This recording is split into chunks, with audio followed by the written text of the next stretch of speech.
Okay, we are live.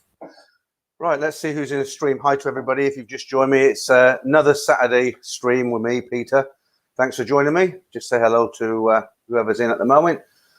OTC, hi. Paul Hoskin, I don't know if you have come back yet. You were in a bit earlier. Safon K. Oh, let's turn this sound down a bit. Bear with me, guys. I've left the sound on again. That's it. Okay, Damien Simmons, as always. Hi, how are you? Popcorn. That's what we like to see. Matthew O'Crone, is it? Hi to you. Carl Wirrod, Matthew O'Crone. Thanks, Damien. Rumple B, no name. Right, Adrian Bates. Where are you, Adrian? You're in Coventry. Yeah, big hi to you on a Saturday night. Chayapan, I hope I pronounced that properly. You've been in every week. Thanks for joining me. Seamus Doherty, hi to you again. Mr. J, we've got Paul Brown, we've got Darren Drew, PB 1958. Anomad Overseas, Spartacus 666, David S. I think we've just about got everyone. Scott Fox is with us now. Black Bolt, hi to you. Black Bolt, you're in the States somewhere, aren't you? It must be quite early in the morning, midday, something like that. Shin Rana. Okay. So if you've just joined me tonight, welcome to another stream. Let's hope this one goes as well as it did last week. I've got a lot of stuff to talk with you, to talk to you about tonight. I've got a few pages printed off. I've been doing a bit of research and some interesting stuff. I've also got the Cronenberg, but I'll leave that for about an hour because the first stream I did, I had it about 10 minutes in, and by the time I was halfway through, I was feeling a little bit lightheaded. So it doesn't take much to get me over the edge, as it were. Hi, Robert. Andy Davey, 1, 2, 3. I think I've just about said hi to everybody right now. I hope you enjoyed the stories this morning. Maybe you're not one of those people who are into these stories. I've kind of been doing them every Saturday now for the last few months. I don't know if you are into the stories. What I did say in that in the beginning and the end of the stories this morning, 4 great stories, actually. I enjoyed them, especially the one about the fortune teller. But believe it or not, I've actually run out of stories, guys. I haven't got any more left. So you know, you've all been sending them over a year now. I've got so many great stories. I've had to reject 1 or 2, bad language, you know, stuff like that. I couldn't too much to change.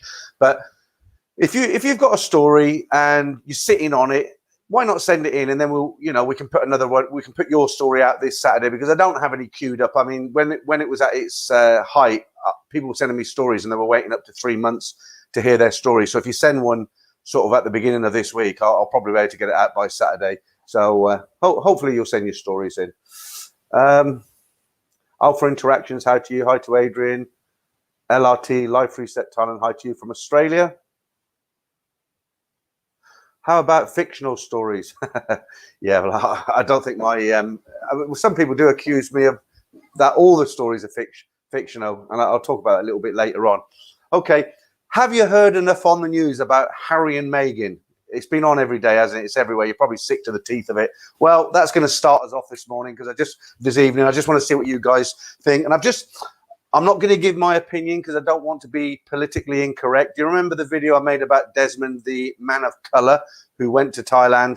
And I'd actually called him at the beginning of that video a colored guy because I didn't think that was offensive. But I got loads of flack, people saying I was racist and everything. So I'm going to be really, really careful how I say things.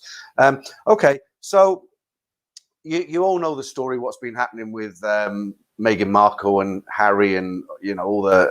I don't know what you think. Do you think it's a load of bullshit that she's been spouting, or do you think it's true? I have got my own views on it, but I don't really want to air them in case I get loads of flack. But I printed out a few bits and pieces what other people have said, and some of these people are people of color, and I thought they were quite interesting. There's a lady in the States called Candace Owens.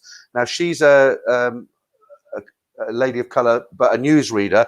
And I'll just read out what she said. And I thought it was great, actually. She put, it's a conservative comment, can't get the word out now, I haven't even had the Cronenberg yet. Candace Owens has lashed out at Meghan Markle during an interview Wednesday night, describing the Duchess as a liar and a narcissist. Owen told Fox News anchor that Meghan couldn't keep her story straight during her bombshell interview with Oprah last week. Meghan said she doesn't read newspapers or social media. That's not true, because she then said she was suicidal because of all the bad press, Owen stated. If you believe Archie has suffered racism, then call me a Nigerian prince and give me your credit card. I mean, I thought that was quite good. What do you guys think about it? Let's see if there's anything coming in on the chat yet. Oh, it's got gold again.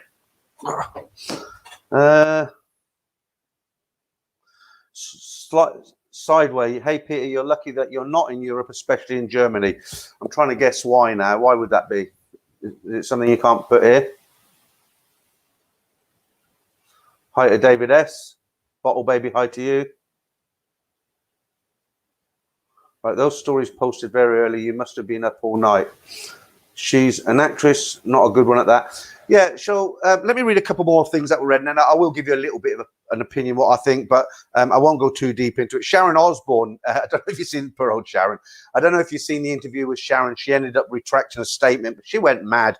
I mean, I'll read this out. It says, Sharon Osbourne launched a passionate defense of fellow British talk show host Piers Morgan on Wednesday, asking her co-host on the talk to give examples of when he was racist. She had since apologized because of pressure from social media.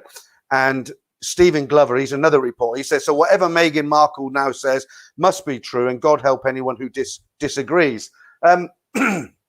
Still waiting for some comments to come in on that. No, I mean, I think if the palace were racist, I mean, what's the year? We're 2021 now, aren't we? Something would have come up by now. You got to remember, guys, at the end of the day, she's an actress, isn't she? They've now left the royal family. They're going to be needing a lot of money. So, in my opinion, you know, she's got to set herself up to do lots and lots of interviews. Just a personal opinion. Don't give me loads of flack over it. Piers Morgan, what do you think? Right, I'm glad you brought that up, because let me read this out to you now. If you're not from even if you're from America, you'll know who Piers Morgan. He's a very famous journalist. He's done very, very well for himself, and he does a lot of talk shows, radio shows, and he's been on LBC, London Broadcasting Company. He's a good journalist, but because of what he'd basically said on ITV, he'd called Meghan Markle a liar, and he said he didn't believe her, and because of this, Meghan Markle phoned up the boss of ITV and complained, and I'm not sure if he was sacked. No, he was asked to apologize to her, and he said, no, I believe in free speech. That's what I believe, and I'm not going to say something that's not true, and he ended up leaving the program. Now Piers has lost his $1 million a year job on ITV's Good Morning Britain after Meghan herself complained to ITV over remarks he had made about her following her interview with Oprah Winfrey. Remarks Piers has refused to apologize. He called her Princess Pinocchio and said he didn't believe her account of feeling suicidal while pregnant with Archie. But it's really what the funny thing to come out of that. Well, the weird thing, because he's so popular, ITV have now lost, they reckon it's about 500,000 viewers, and there's a petition to get him back, and that's got 277,000 signatures on it now. So a very, very popular journalist, but he believes in free speech, and that's what he thought.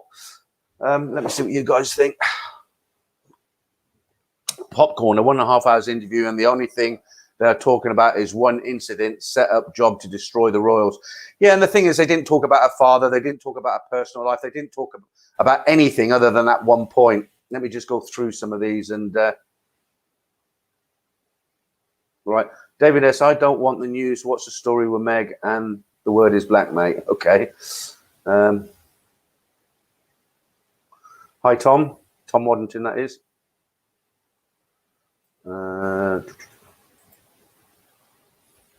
Thanks, John.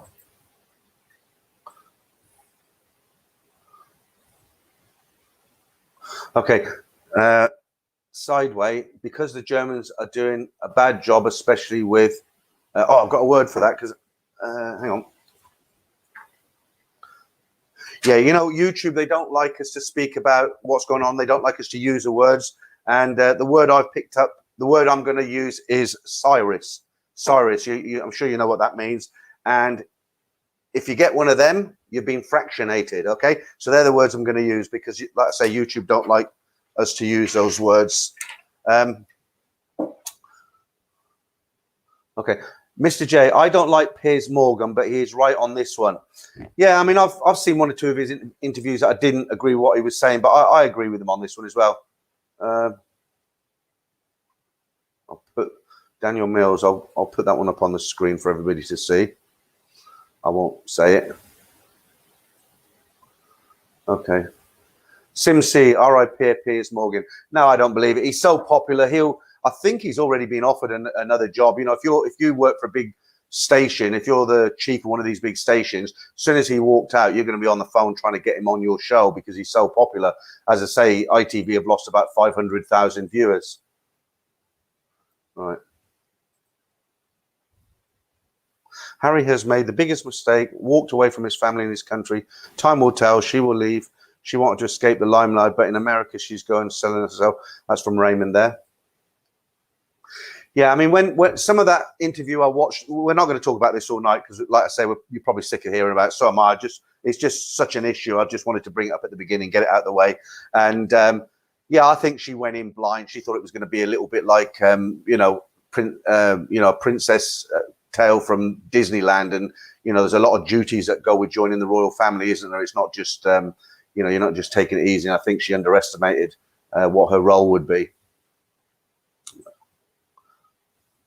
Right, Seamus Doherty. Piers Morgan is an absolute hypocrite. He criticised someone for walking off his show before. Yeah, but he actually walked off the last show, didn't he? Scott, best wishes from Germany. Hi, thanks for joining us. Right, Scott Fox, too much coverage in the US. Can't imagine what it's like in the UK. Well, it's kind of eased off a little bit now, but people are genuinely interested. I'm not a big fan of the royal family, but I don't hate them. I respect the Queen. She's 94. God bless her. She's been around forever and a day. And, she's done a fantastic job, hasn't she? And this is a big story. And I was initially interested. And I watched the opera video. I wasn't impressed with Meghan Markle. And, for me, it's done and dusted now. Put that one up on screen from Andy. Right, Raymond Bramwell.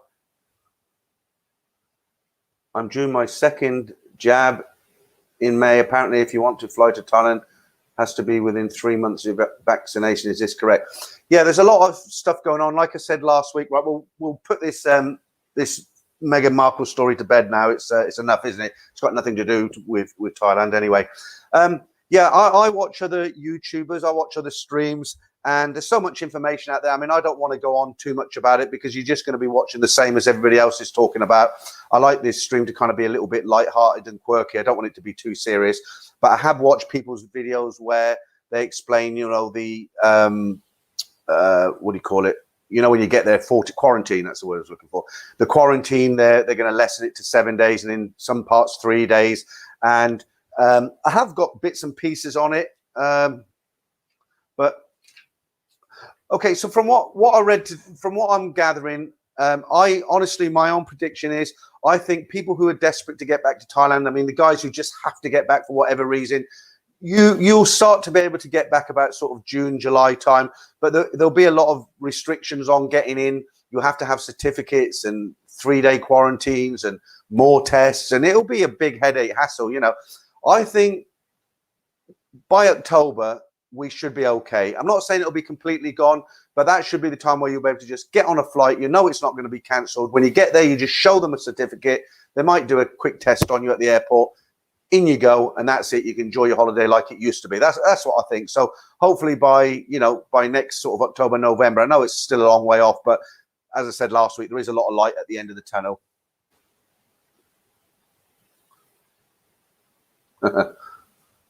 Dawn Patrol, put that one up on screen. Yeah, Diligent Crab, they have to make money, I guess. Good evening. Yeah, hi. If you've just joined us, we were talking about the Meghan and Harry story that's all over the news, but I'll leave that one now. Just finish off on your comments on that. Harry and Meghan will be fine. A year from now, this will be blown over and they'll be living a great life on their terms. They're the new generation, roars out with the old. Yeah, that might be true, but you don't sort of kick people on the way out, do you? I mean, they could have left. I don't want to get into it too much, but I'm sure you know what I mean. Adrian, your opinion on Krabby? I haven't really got one, really. It's the same old thing, isn't it? It's, you know, you can go and look it up for yourself. Right, Seamus. So I don't have to say the word. Yeah, one thing I was reading today, because the let me get that word. Hang on. Because of the England is doing really well with a fractionation. That's the word. Because they're doing really well. If you look at any graphs, a couple of weeks ago, I said we compared to the rest of Europe, we kind of giving double the amount of the jabs than anywhere in Europe, but it's almost 3 times now.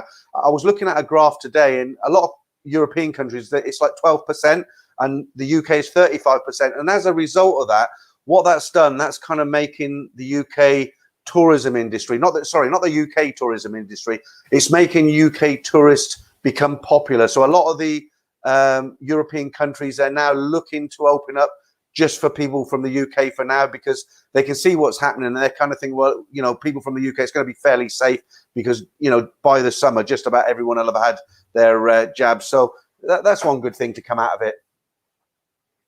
Adrian, just enjoy the summer in England. If they enjoy the summer, 80-mile-an-hour winds today, Adrian.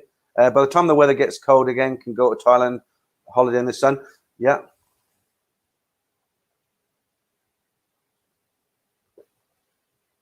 Doug, do you think we would get more submissions if you requested what are your flight night experience upon arrival in Bangkok? First nights are memorable. Yeah, I mean, if you've been to Thailand, you know what your first night's like. You get there really, really tired. You feel like going to bed, but you're in Thailand, so you don't go to bed. Many, many times I've got there and I'm dog tired because it's 18 hours door to door. And I get there, I get to the room, and I think I really should have a meal and just have a sleep and be fresh tomorrow. I can't. I just can't resist. I go out and I think, well, I'll have a couple of quiet ones. I'll go to Stumble at the end of Soi 4. I'll have one there, and I might have one at Big Dogs, and I'll come back about 11:30. You can't. You go out, and I've done it, and I'm in Hillary's till 3 o'clock in the morning on Soi 4, so very difficult. Frankel, hi. Got my first jab next Saturday in Northampton. Did you say you had yours? Yeah, I had mine. They did offer me one locally, but it was when I went to book it online, they said there was no room at the inn, as it were, and I had to drive 8 miles to the next town. And I've had my first one 2 weeks ago, and they said I'll get my next one in 10 weeks. Yeah, that's what I was trying to say, Bottle Baby, about that story, burning bridges. Right, David, would you do a 7-day quarantine? No, I wouldn't, David. I just don't see the point, because when I go now, I don't go for 3 months or 4 months because I'm still working. I'll go from anywhere. I work with the local county council at the moment, and with the schools. I'm self-employed, but what that means is while the schools are on, I'm pretty much tied up with work. So when schools, I'm not a teacher, I'm not Peter the teacher, like the story, but when the schools have their holidays, that's when I can take mine. So you've got Christmas 2 or 3 weeks, or 6 weeks in the summer. We've got 2 weeks at Easter. You know, there's loads of holidays, but I'm tied to them holidays, unfortunately. Okay, I'll put that up on screen. I don't want to say the word. That's from High Five there. OTC, yeah. I gave you a shout out earlier because you were right at the beginning of the chat, but I guess you weren't there. Okay, so caught up with everything. Let's see. Right, I'm going to give another shout out to Ed Sweeney. He's pretty much had a mention on this channel every week, but I have got something specific to say. I was watching. He didn't do his live stream on Wednesday. If you don't know Ed Sweeney, I'm sure if you like this stream, you'll like his stream. It's kind of similar in some ways. Ed does a stream on Wednesday nights, 10 p.m. and he's pretty regular, but he didn't do one this Wednesday. He had something with a dodgy stomach, something about a bacon sandwich, but he did it on Thursday, and he was talking about trolls. So I guess he has a lot more people in the stream than me because he has a lot more subscribers. At any point, he can have up to sort of 500 plus people in the stream. Last week I had a couple of hundred. Right now I've got 135. I hope more will join us. But as he was reading the comments, somebody wrote something derogatory, and he was saying, look, I'm not going to give this guy a platform. You know, he's I don't want to say what he didn't actually say what was said, but I'm trying to guess. I don't really want to say it, and I'm pretty much the same. But I just wanted to tell you a funny story. There's 2 guys out there, and every time I upload a video, they must be waiting with fingers on the buttons because most of my story videos are anywhere from 20 minutes to 40 minutes. Some of them are quite long. So if you got the whole point of the thumbs up or the thumbs down is if you like it, it's a thumbs up. If you don't like it, it's a thumbs down. But I've noticed every time I upload a video, within 30 seconds, I've got 2 thumbs down almost immediately. So these guys, they must have notified, put a notification out to be notified when I upload a video, and they don't watch them. They just give me a thumbs down. So I've obviously upset somebody somewhere. But the other thing is I've had a few people sort of send me messages and said, why don't you and Ed Sweeney do a live stream? And that'd be a good idea. It'd be a lot of fun, actually. We'd drink a lot of beer probably. And I haven't got any contact details for him, but as I watch his stream, I left him a message on his stream and I said, look, Ed, people have suggested we do a joint stream. Are you up for it? What would you do? And he came back on, to be fair, he came back on and said, yeah, I'd certainly talk about that, but left it at that. So I don't know. It might happen one day, guys. Who knows? It's up to Ed at the end of the day. But good streamers always last Wednesday. Roger or Dodger. Right. Okay. Francesca, hi. You're up early again. What are you saying? Saw my condo vid, Metro Park, great pizza place. Yeah, that's in Bangkok. I'm not telling you that, Francesca. Obviously, you live there. I'm telling people who don't know. It's in an area called Bangwar, I think it is. But you're up very, very early. So let me try and work this out. About 4:20 in the morning. I know you get up early to work, but you're not working. So I don't know if the kids got you up.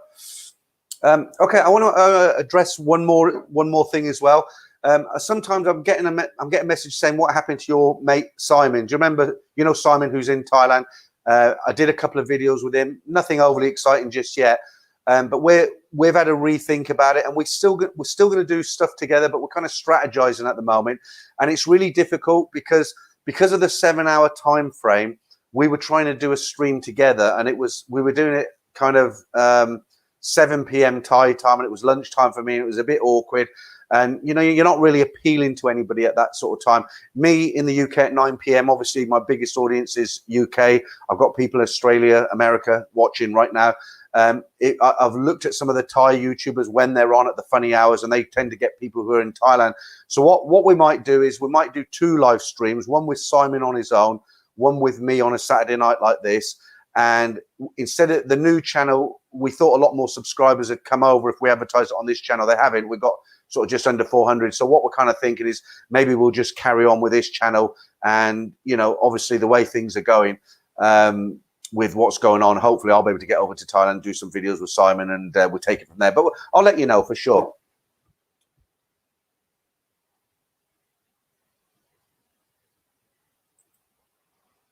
Good one from Adrian there.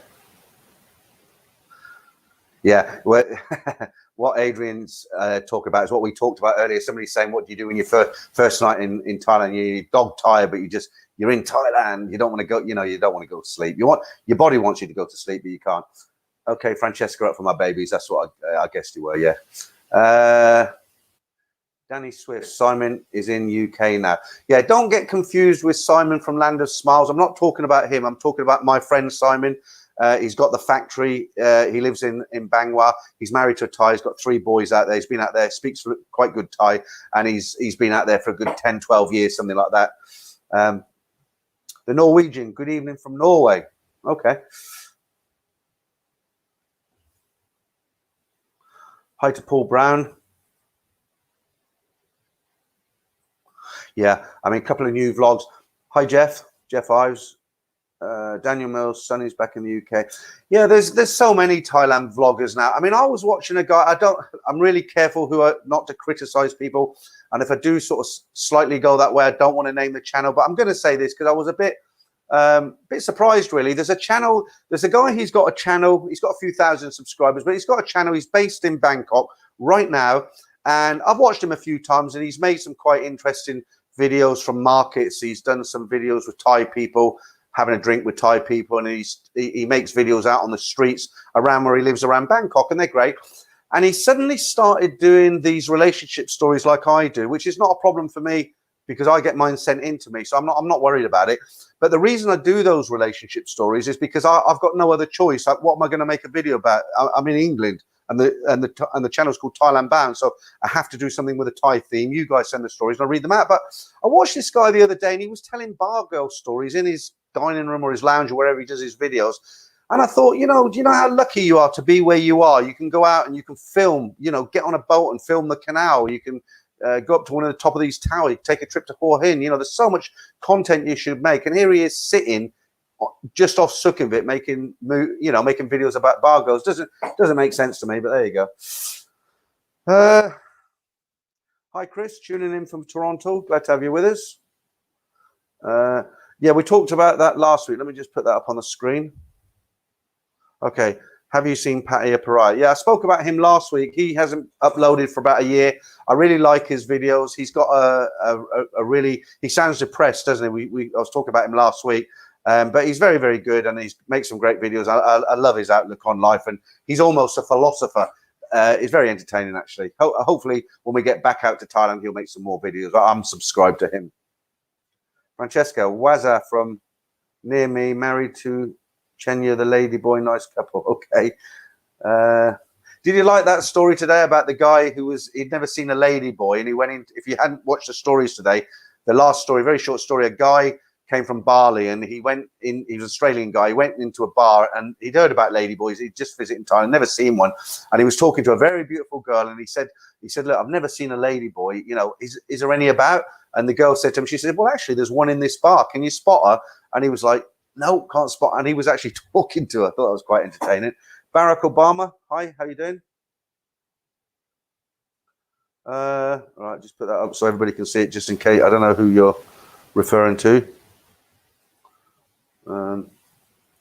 Right, AC. Watch them from the Caribbean and appreciate the information and entertainment. Looking forward to my first trip to the Land of Smiles. Thanks for that, AC. Yeah, I mean, if you haven't been to the Land of Smiles before, you're going to have a damn good time.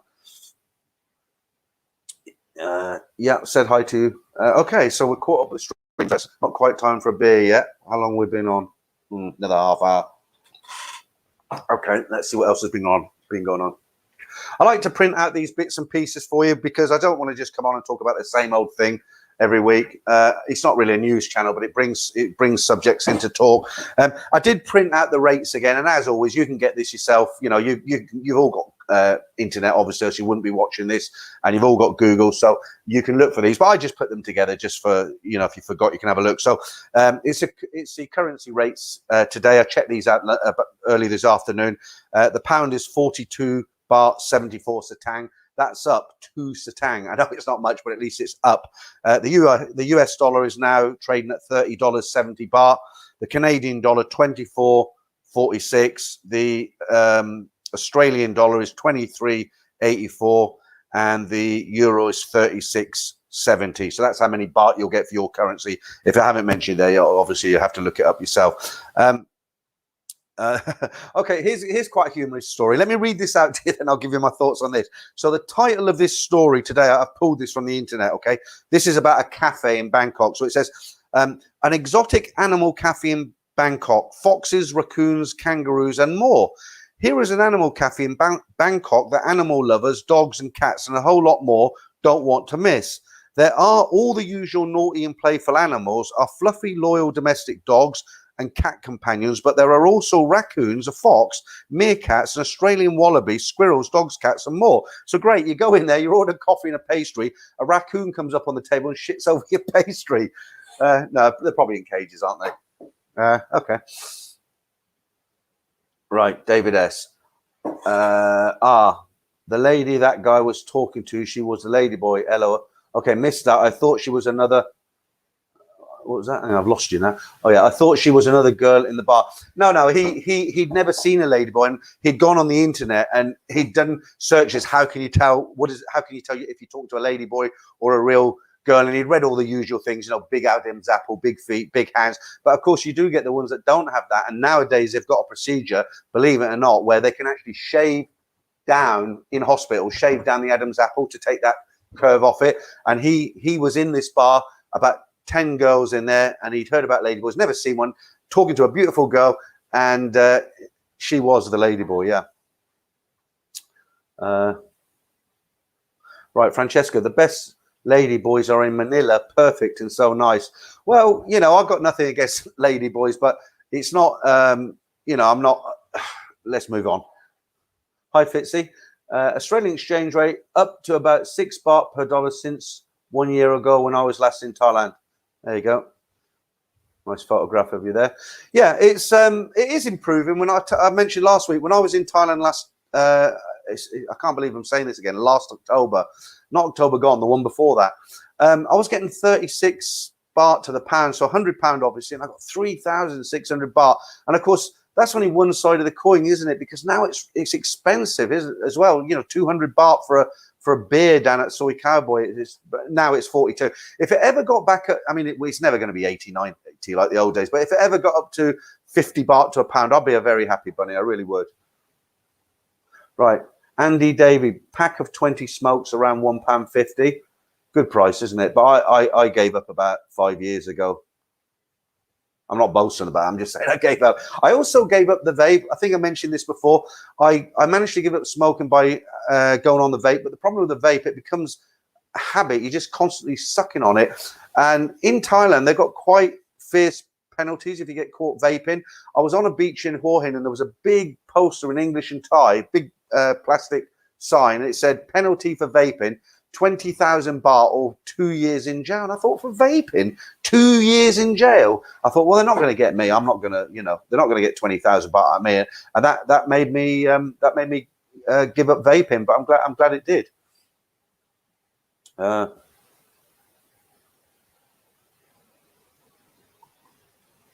Yeah, Francesca, I know you're either Thai or half Thai because of your last name. I can't pronounce it, but do you remember the first time I answered one of your comments? You kind of look Thai as well, but you kind of, I hope you don't mind me saying this, you look kind of mixed race. It's a very small photograph, so I might be wrong, but your surname, I've been to Thailand enough times to know what Thai surnames look like.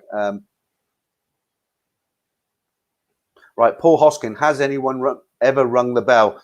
Put that up for you there, Paul. So what Paul's talking about, obviously, if you're in a bar, you ring a bell. You're supposed to buy everybody in the bar a drink. Some bars are different. I like the bars where they say if you ring the bar, all the ladies will get a drink, because I don't think it's fair. If you're in a bar and there's 10 ladies on stage, there's 30 guys in there, why should you buy 40 drinks? If you want to buy all the girls on the stage a drink because you appreciate what they're doing, dancing, fair enough. But it's not something I've done. Vape, popcorn lung. Jeff Ives, let me just put that up for you. I'll tell you something now. Right. It's really weird because when I started vaping, let me just have a drink of this. When I first started vaping, everybody said to me was vaping is not as harmful as cigarettes. And if you can get onto the vaping off the cigarettes. But do you know what? I've noticed when I'm out and about, I like to make videos on my phone, not to post, just if, like when a couple of weeks ago, we had a real heavy snow downfall. Behind my house is a nice woods, and I walk my dog every morning, and the snow was a good 6 inches and everything was covered in snow, and it looked really picturesque. So I whipped the old phone out, took a little bit of a video, and I've still got it. It's really nice. And but I noticed there's a slight incline in that woods when I walk up, and when I played back the video, not only that one, but before, I'm actually panting, not from the hill, but I just, you know, I can't breathe as well as I used to, and I have to sleep with the window open now. It doesn't matter how cold it is. And I think that's the vaping that's done that. I smoked since I was 15, and I never had anything like that. Went on the vaping for about 3 years, and yeah, so I don't know what popcorn lung is, but I'm going to look that up if I can find. Lost my pen now. Let me just write that down. Popcorn lung sounds bloody awful, but I'll have a look at that. Right, I've written that down. I'll show. Come on, give me something to look for tomorrow. Anyway, I don't vape anymore, so it doesn't matter. Yeah, thanks, Doug. Paul Brown, Pattaya, half the price of Bangkok. Oh, I don't know about that, Paul. Half price. Pattaya is quite expensive now. It depends where you go, doesn't it? Whether it's Bangkok, Pattaya, or wherever. You know, if you go into the real hardcore tourist areas, like you go into bars on Walking Street in Pattaya, they're expensive. You go into bars in Soy Cowboy, they're expensive. You go into bars in Nana Plaza, they're expensive. You get the point, right? But you can find little bars even in Bangkok, Soy 11, Soy 8, and they're nowhere near as pricey as those places. The same in Pattaya. the bars along the seafront, Soy 6, Soy 8, all them sort of places, they're all quite pricey. But if you go on the second row, there's little soys that lead off there. You can find cheaper places. But the way I look at it is if you live there, it's totally different. But for me, if I go there for a holiday, a couple of weeks, then I don't want to be counting pennies. You know, I'm not, oh, it's 200 baht here, but I'll save 20 baht if I go there. It's 180 baht. I've come for a good time. You know, I'm not going to be ripped off or do anything stupid, but I don't count pennies. I want to have a good time, basically. Like I say, if you live there, it's different, isn't it? I like putting these comments up on screen. I don't have to read them all out. Not that it's a hard job to read them all out, but you can see what other people are saying there. Yeah, and that is true. There's David's comment with a little photograph there. First time I went to Thailand, it was nearly 80 baht to the pound. Great times. And that's probably what it was. I think the highest for me was nearly 90. It was kind of like 86, 87. It will never be that again. Francesca, Bangkok caters for tourists. Not at the moment, they don't. Damien Simmons, where is your dog now while you are live streaming? Can you show me? He's asleep. He's an old boy, my dog. He's a beagle. Benji the beagle. He's really old now. I don't think he's got long left. It's really hard to get him to come out for a walk now. But he's in bed basically. If I tried to wake him up now, he'd probably snarl at me. Snarl, is it? Right, Jamie J. I used the vaping to give up smoke, and I was on the vapes for about a week, and then threw it in the bin. Felt like I was smoking glue. Yeah, it's a weird one, isn't it? I remember I took a taxi. Where was I going? It doesn't matter. I took a taxi, and I was talking to the driver about vaping. He had been vaping, then he stopped, and because I was vaping, and he seen me vaping before I got in the taxi, and he said he stopped because they're not supposed to use it in the UK, but you know the human factor, they do, don't they, when no one's in the cab? And he said he gave it up because he noticed on the inside glass of his taxi it started to get very oily, so very dangerous, very dangerous. So I think it's done something to my lungs, I really do. PB 1958, Phuket is a really expensive island. It's the most expensive tourist location in Thailand.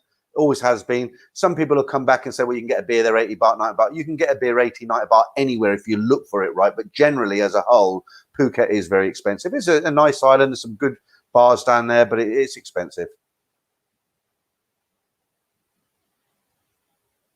Right. Alan, is it? I'll put the name up there so you can see it. I can't pronounce it. Seen many vlogs of Bangkok. Love so many people smoking vape. Yeah, they do. I'm not saying they don't. I'm not saying they don't smoke vapes. I've seen videos in nightclubs where they're all on vapes and they're walking down the street and they've all got vapes. But the point is, I don't want to give anybody, I don't want to name, you know who I'm talking about, the boys in brown. I don't want to give them an excuse, you know, to extract money out of me. You know, if you get caught in Hua Hin on a motorbike and you've had one beer, they'll want money out of you. If you, you know, I'm a foreigner walking through Bangkok. If I'm on a vape and I'm fortunate enough to get caught, I have to pay money, won't I? Or I read a story not years ago, a couple of years ago. There was a French woman. She got caught vaping, and the police got her for it. Now she could have got out of that situation if she'd used her head. She could have a few thousand baht. She could have carried on with the holiday. But she's French, and I'm not saying it because she was French. Let's just say typical European attitude. You know, she tried to preach to them, and it's legal everywhere in the world. You know. Why is it illegal here? And this is ridiculous. And I'm not paying you any money. And, you know, the sort of people I'm talking about, they deported her. So, you know, simple, isn't it? I just won't give them the excuse. And actually, I feel better for giving it up. Mark Hanley, Pattaya is not expensive, Pete. No, it's not expensive, but it's a tourist area, isn't it? Hi, Steve Francis. Francesca, popcorn lung is common for vapors, hardens your lung channels and you will suffocate. Oh, charming. I think mine, I hope they you know, what did you say? Harden. I hope they unharden because, yeah, I think I gave up just at the right time. Joe Blogs gave up vaping and went back to the healthier plant-based alternative. I think, you know, I'm not going to try and preach you. The worst thing is a reformed smoker, isn't it? Those people, oh, I used to smoke, I don't now. Do you know how much better? No, I don't want to be one of them. But honestly, guys, if you smoke or you vape, it's your choice at the end of the day, isn't it? But I think when you're sort of 30, 45, 45, 50, well, it's not too bad. But when you start getting older, like I'm 61 next month, I just think you're playing with fire, aren't you? Because your body can only take so much. And I had probably 40 years of smoking, and luckily I've come out okay this end, I think. Mazaku, I gave up smoking 31st January last year. So far, so good. Well done. The problem with giving up smoking, it never goes away. I mean, even for me now, I gave up probably 5 years ago, and you don't get that strong urge, but every now and again I think, oh, I could smoke now. And when I smell smoke in a bar, if I walk past and I just catch that whiff of somebody's cigarette, it's nice, so you've got to be really careful. Okay, should we get off this vaping subject now? Talk about something. It was Christopher Doyle. She was sent to Bangkok. Okay, these are conversations going on between you guys that I'm just catching the tail end again. Ty Leeds, hi to you. Yeah, nice to see you in the chat. Okay, let's put that up on screen. You can read that yourselves. Adrian Smith. A friend and I were pulled over by the coppers in Phuket. They were random searching for drugs. We weren't doing anything illegal, so they're very polite. Searches and letters on the way. Yeah, that's the thing, isn't it, Adrian? If you've got nothing to hide, then you won't have a problem. I remember not the last trip, but the trip before. I was coming back from Pat Pong, and the way the driver took me, it was on Rama 4 over the railway lines, turn left towards Asok. And as I was on that bit of highway just before you get to Asok to turn left onto Sukhumvit, they'd put cones out and they pulled the taxi over. I got out and two coppers searched me. Where you from? Where you going? They pulled my pockets out. I didn't have a problem with it because I wasn't carrying drugs. I didn't have an underage girl with me or anything like that. If you're doing something illegal or something you shouldn't be, you've got a lot to worry about in Thailand. It's you'll get caught. If you're not doing anything illegal, you won't have any problems. You've got nothing to worry about. And the same as you've just said, Adrian, they very polite. Let me get back in the car, and away we went. Away I went. Jeff Ives said, I would recommend Koh Summit if you have children. Okay. Well, they're talking about Pattaya, aren't they? Making it a world-class destination for families. Will that work?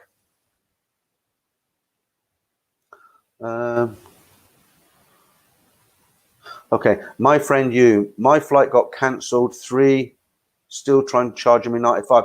That was another. Let me just put that up there, and I'll explain something for you. Drinking a lot of water tonight. I don't know why. Be the beer soon. Right. That was something else that Ed mentioned. Forgot what we were talking about now. What were we talking about there? Oh, the cancelled flight. Yeah.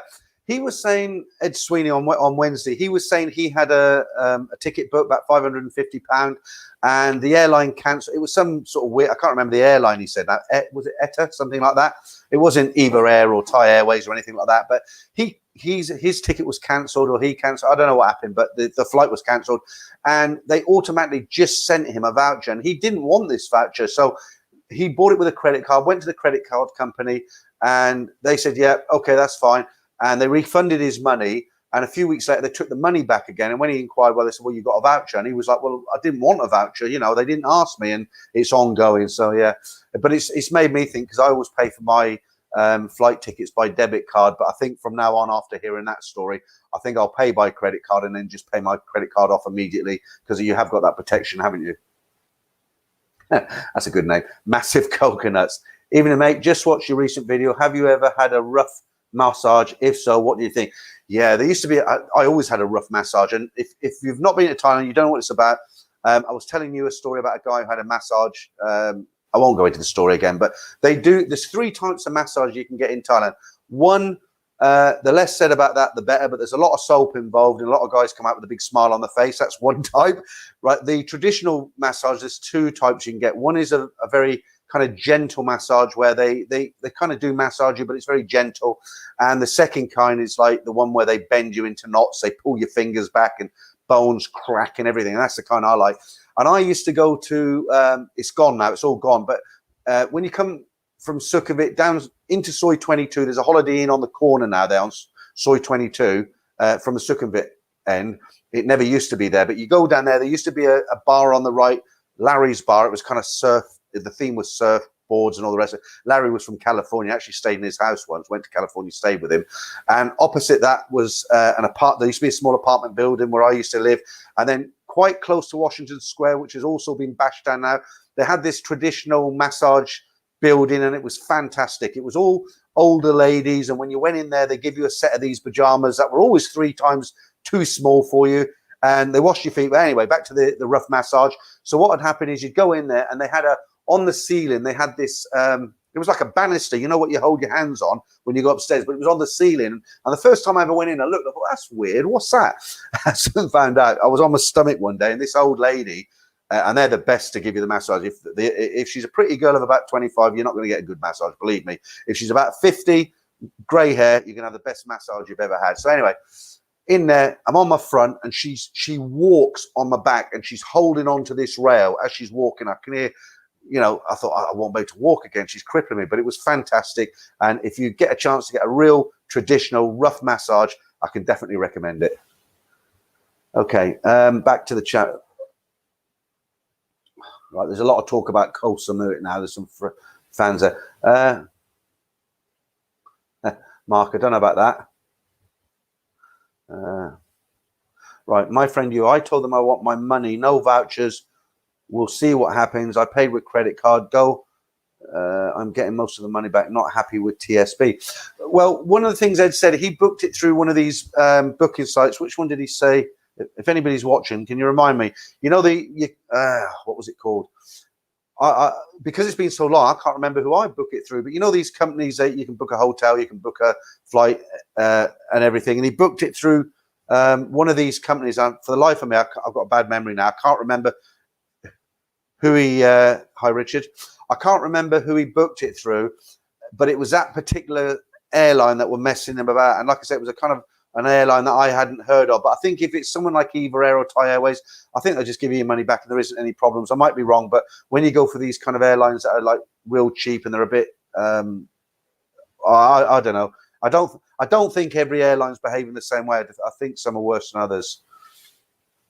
Right, what we got here? Mark Hanley. You need the soft massage, not the rough one. Better for the bones. I don't know. I've had both, and for me, when I've had the rough one, I feel really good when I come out. Not saying you're right. A Golda, yeah, it wasn't a Golda. I booked with a Golda. Sky Scanner, Dow. It wasn't Sky Scanner. It was one of those, but it wasn't those two. That was it. My friend, you last minute. He booked with last minute, and apparently they're notorious for kind of, kind of do this kind of thing. Right, Ben's in. What will be the best way to improve my English speaking in Pattaya? I'm not English. I'm not native English. And practicing English with this doesn't improve my English. Maybe I should language school there. No, I mean, what, you're going on holiday? All you need to know is how much. No, I mean, you'll be fine. Yeah, no, Mark, thanks for that. It wasn't a Golda. It was last minute booking. I use a Golda. I've always found them okay. Richard, it wasn't them either. Right, Daniel, I'll put that one up so you can all see it. There you go. Dave in Thailand, only book direct. Yeah, I do as well, Dave. The reason being is because I'm not as young as I used to be. Young guys who go over for a holiday, they're on a limited budget or they don't want to waste money. And, you know, you can save £100, $120 on a flight if you stop off in the Middle East for 10 hours. It's not for me anymore. I'd rather pay the extra £100. And it's a 12-hour flight as it is, but at least you can have a few drinks, sleep on the night flight. When it lands, you're there. Right, Robster Freedom Pips. Peter, what was the thinking behind creating a second channel with you've come in late, haven't you? Because we were talking about this earlier. Why not just keep this one and have various different series stories? Yeah, okay. So I don't want to repeat myself, but what I will do is I'll just touch briefly on it because we've got 203 in the stream now. Do you remember my friend Simon? We did the other channel, Thailand Bound 2021, and we're going to do stuff between us because Simon, not Simon Lander Smiles, this is Simon, my friend. He's in Thailand. Obviously, I'm stuck in the UK. I wanted to give this channel more of a Thailand flair. So he's made a couple of videos around his factory, and he's away this weekend. He's got a drone. He's going to be doing some filming and sending it to me. But we kind of tried to encourage people from this channel to go over to that channel. We didn't get as many as we thought. And the big problem was the time difference, because we tried to do a live stream together, and because of the 7-hour time difference, it just didn't work out. So we're now kind of strategizing. I like that word, strategizing. And we're going to probably keep to this channel. And what we might do is I might do the stream by myself on Saturday night here to cater for this kind of time frame, and Simon might do one about the same time but in Thailand about 9 p.m. Saturday night or something, which will cater for the people who live in Thailand. So it's 2 different audiences, and we'll see how it goes, but I'll let you know on that one. Okay, it's good. I can put some of these there you go, I can put some of these comments up for you to read. Hi Stuart, thanks. My friend, you fly with Emirates, flight Glasgow to Dubai, only 2 hours layover, over then to Bangkok only. But how much do you save? I mean, okay, so you go no, okay, you take off, you land in Dubai, you wait 2 hours, and I mean, it's a long trip, isn't it? It's 18 hours door to door for me, and that's direct flight. How much do you actually save?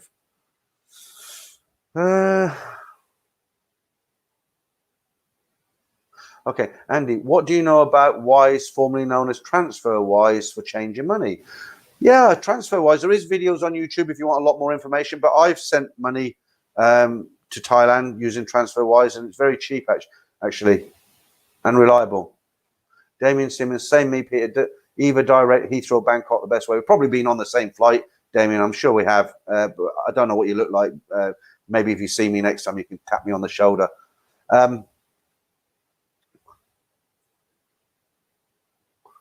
I'm in Malaga. Jamie J, hi.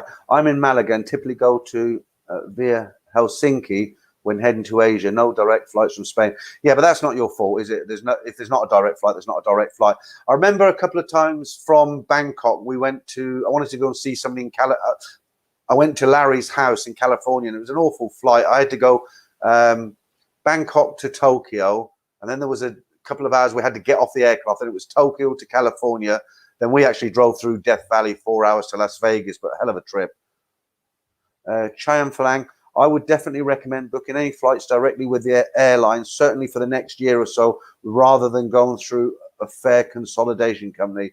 Good point. And on that, do you remember there was, if you wonder why I keep dipping down here, I've got a heater, and if I leave it on, it gets too hot. And if I leave it off, I start to get cold, so I have to keep on and off. Okay, so on this flights thing, do you remember I was talking about when I used to do the news clips? We were talking about Thai Airways. At the moment they've got all this debt, and everybody's saying, well, they're going to go out of business.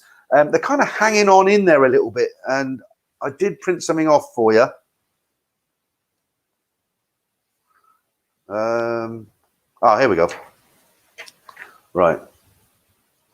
Okay, so let me just read this out to you, because everybody's saying, oh, Thai Airways is going out of business, and I thought that when they still might, they've got a hell of a lot of debt. I said last week, but I haven't got the notes here, but I'll just read this.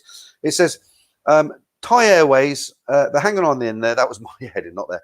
Thai Airways International has launched special flights to 13 destinations in Asia and Europe by the end of March in order to meet passengers' demands and to support international tourism. From March 12th, that will to support tourism after the easing of noted, I'm calling it noted, so it begins with a C, but like I said, YouTube don't like to use that word, so noted 19, so you'll have to read between the lines. Measures in the country, as well as for planning upcoming tourism proposals in the near future. Thai Airways then launched 13 special flights, so we'll have to see on that one. I like Thai Airways. They're like I said last week, the reason I repeat myself again, I'll say it really quickly. The reason I like Thai Airways, either is really, really good, but obviously the cabin crew is Thai, and when I've checked in, get my beer at the bar in Heathrow, I get on the flight, and all the pretty Thai cabin crew are around. I feel like I'm on holiday already, so they're good, Thai Airways. Right, Robert, Freedom Pit. Yeah, it sounds better, mate. Plus, you've got all the subscribers here already, so no one misses out. Yeah, I mean, it makes sense, doesn't it? Rather than we just thought it was better. We're talking about this other channel now with Simon, my friend. We initially just, when we talked about it, we thought it'd be a good idea to start from fresh. The thing is with Simon, what you got to remember about him, he's got a Thai wife and a family and brother-in-laws and her brothers and everything. They all live in a gated community very close, and the last thing he wants to talk about is bar girls and Nana Plaza and that sort of thing. And a lot of my stories are about that. My wife's Korean, she's very understanding, she doesn't care what I talk about, but obviously his wife's Thai, and he the reason to start a new channel is because he wanted to kind of get away he didn't want to be involved in that kind of side of it. Whereas I don't really care. So I just said, yeah, okay, we'll do another one. But it's fine. The bar girl stuff. It's part of Thailand, isn't it? You know, I mean, I don't want to be known as a manga channel, but it is part of Thailand. We talk about everything, but you know, it is part of Thailand.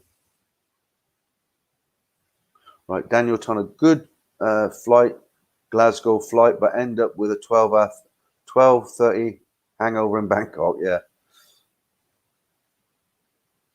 Right, Siam, I am. Hi, Emirates covers your hotel for layover of up to 8 hours or more. Well, that's good. I mean, if you can get a hotel, there's nothing worse than being on a real long haul flight, and you know, you've got to sit it out in the air. I remember years ago, I shouldn't have done it, and I felt really guilty when I did it, but I was just trying to save cash.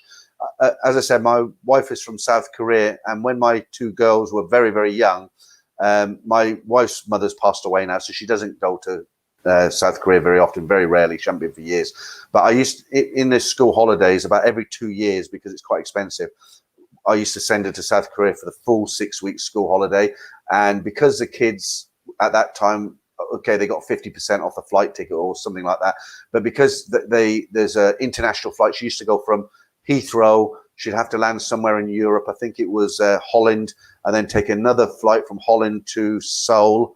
And then she'd have to take an internal flight from Seoul to a place called Busan, which is Busan. And it was really expensive, the ticket. So what I did one time, I put her on a flight that stopped over in China both ways, but it was 20 hours stopover, a bit naughty, really.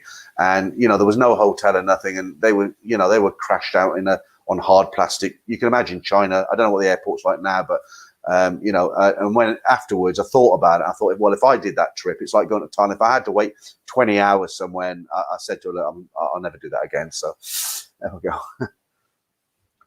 MS, do you think Thai Airways will be up and running again? Love flying with them, but I'm still waiting to get my money back after the cancelled trip. Yeah, well, they're up and running now in a way, aren't they? They haven't gone under. They, as I read the story last week, they're in big time debt. They've still got, they want to lay off so many thousands of employers, but they're still running because they're the national carrier. They might very well be rescued by the government because it's their national airline, isn't it? And it's all about face at the end of the day. So we'll just have to watch this space, as I say. Personally, at the moment, I wouldn't buy a ticket to Thailand with Thai Airways right now. You know, it's hard to get your money back, isn't it, off a company that's not there anymore. Put that up on the screen, Mark. Yeah, I don't know if you've noticed, but the stories, they haven't all been like car crash stories like Bargos. I've had some interesting stories, like the fortune teller was a great story today. That was sent to me via a guy called Pat, and he was actually the same guy who told me the story about, he sent me the story about Katie, you know, the lady who got 50 years in jail for trying to smuggle drugs out of Thailand, and her boyfriend had coaxed her into it. So he writes very, very good stories, and unfortunately I had to chop the beginning. He did a lead in which was really good, but when I played it back it was all crackly and I had to sort of splice it away. But yeah, so thanks to Pat for that story. But you know, like I said, I haven't got any more stories now, so if you've got something you want to tell everybody about, you can send it in. It doesn't have to be a Bargo story, it can just be about, you know, a nice experience or a bad experience you had. Massive coconuts, did you ever get any, oh, you're gone, hang on, where are you? Did you ever get any hate when you went on the first trip to Thailand? I've told people that after cough is over, I want to travel to Thailand. Good way of putting it. Thailand, people have given me stick called dirty, etc. No, I have heard that. I actually I asked Simon about this because he lives there, and no, I have heard stories similar. So what he's trying to say is, like, other Thais looking at us like, oh, we're dirty because we supposedly have the what do I call it? The Cyrus. I don't know. I mean, I have read stories like you've just said, but I speak to Simon on Zoom and on WhatsApp for hours sometimes, and I asked him this outright, this question, and he lives there, he works there, and he says he's not come across it with himself, but then he is in Sukhumvit every night. Right, popcorn. Is it poppycorn or popcorn? Right, let me put that up there so you can see.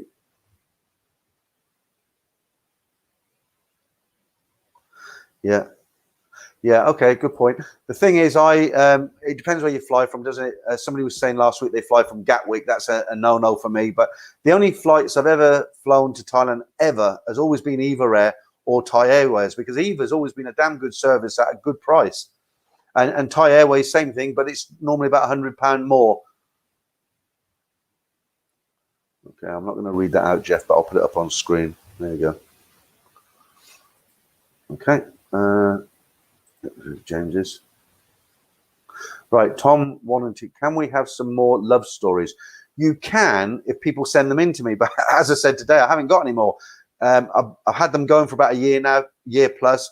I've exhausted them. I haven't got any more. If people decide to send me some in, then I'll make some more videos, and if not, then I'm gonna have to rely on just the live streams for now. And you know, if you've got any stories, send them in.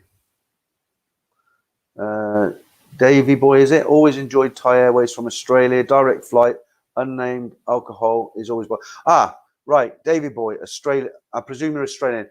Right, so if you're British, we got this nickname Poms. You call us Poms, right? I don't actually know what that means. Is it derogatory, or is it just something quite nice? Or I know the Australians used to call us limeys, but I know the reason for that. It goes back to the old days of the sailing ships, when these explorers used to go for months and months and months out to sea, and the officers had good food on the ships, but the regular crew, you know, the guys who climbed the masts and stuff, they had these biscuits, dried biscuits that a lot of the time had weevils in them. They're like little worms. They didn't get any vitamins, any fresh fruit or anything. And they, as a result, months at sea, they started getting something called scurvy. And they later found out that if they give them a half of a lime and they suck on this lime every day or every 2 days, whatever it was, then that gave them enough vitamins to keep that away. So that's why the Australia is called as limeys. But I don't actually know what the word pom means. So if you can let us know. Pom, prisoner of Mother England. Is that what it means? Prisoner of Mother England. Okay, that's interesting. I've heard that saying Pom for years, but I never knew. But that makes sense. So just to show you, I'm not making it up. There we go. That's from Matthew. Joe Blogs, he got it as well. Bottle Baby. Eva has very confusing fares. I don't know. I don't really book with them directly. I normally do it through a third-party booking company. I never had a problem.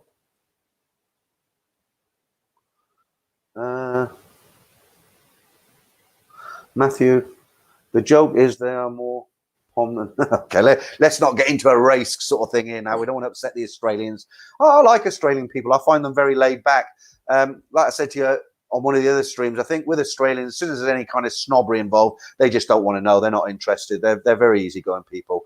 I used to know a lot of Australians when I was in Bangkok. If you're ever out with a bunch of Australian guys and you want to see them like really get excited and kick off and start singing and jumping about in a bar, go and see the DJ and get them to put on that song.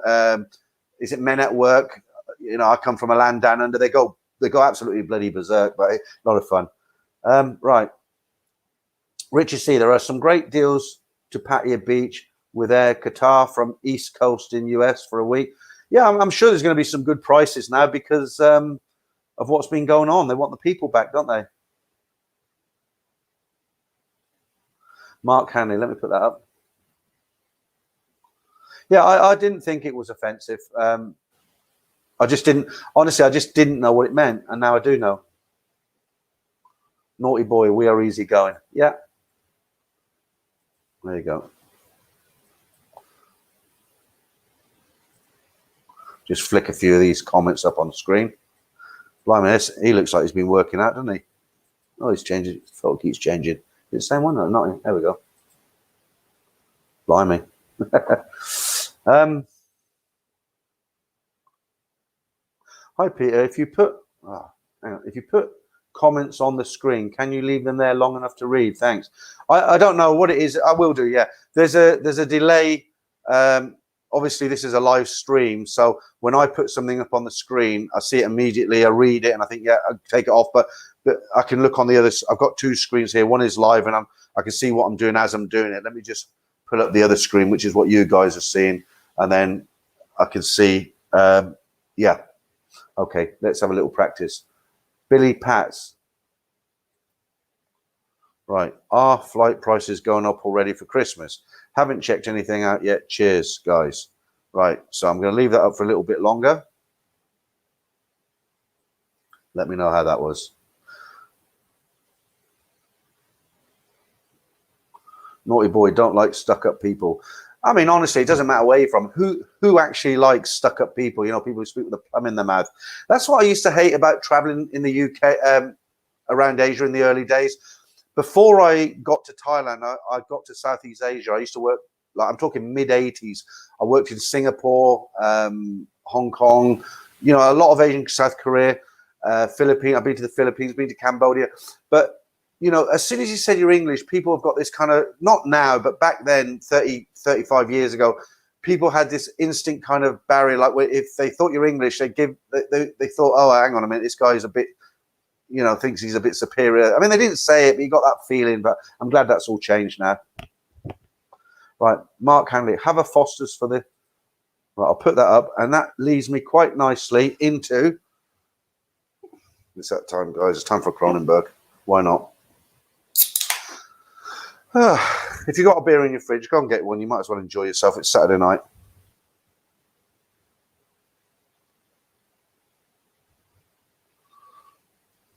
Foster's is all right. I drank Foster's. It's not. I prefer Kronenberg myself.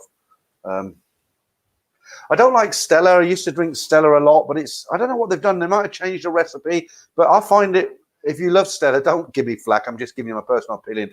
I find Stella now it just don't taste like it used to. Anybody else notice that? Paul Hoskin, why are the bar stools so uncomfortable after 8 hours? It gets painful. Well, you're not supposed to sit on the same bar stool for 8 hours. There's so many bars in Pattaya, for instance. You could do one every 2 minutes, couldn't you? Up to me, Paul Hoskin, you're not drinking enough. Right, well then we'll have to change that, won't we?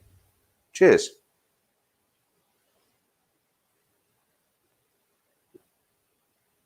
Oh, I do that every week. I'm tempted to say the same thing.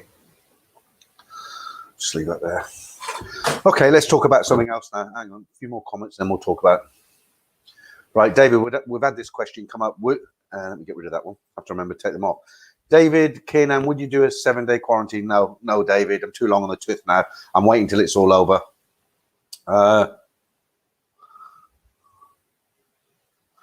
Yeah, cheers to everyone who's having a drink right now. I don't have one when I'm doing the screen, but because it's Saturday, I'm going to look a bit like an alky now, and I'm not. Only at weekends. I sometimes have a beer in the week, but on a Saturday, there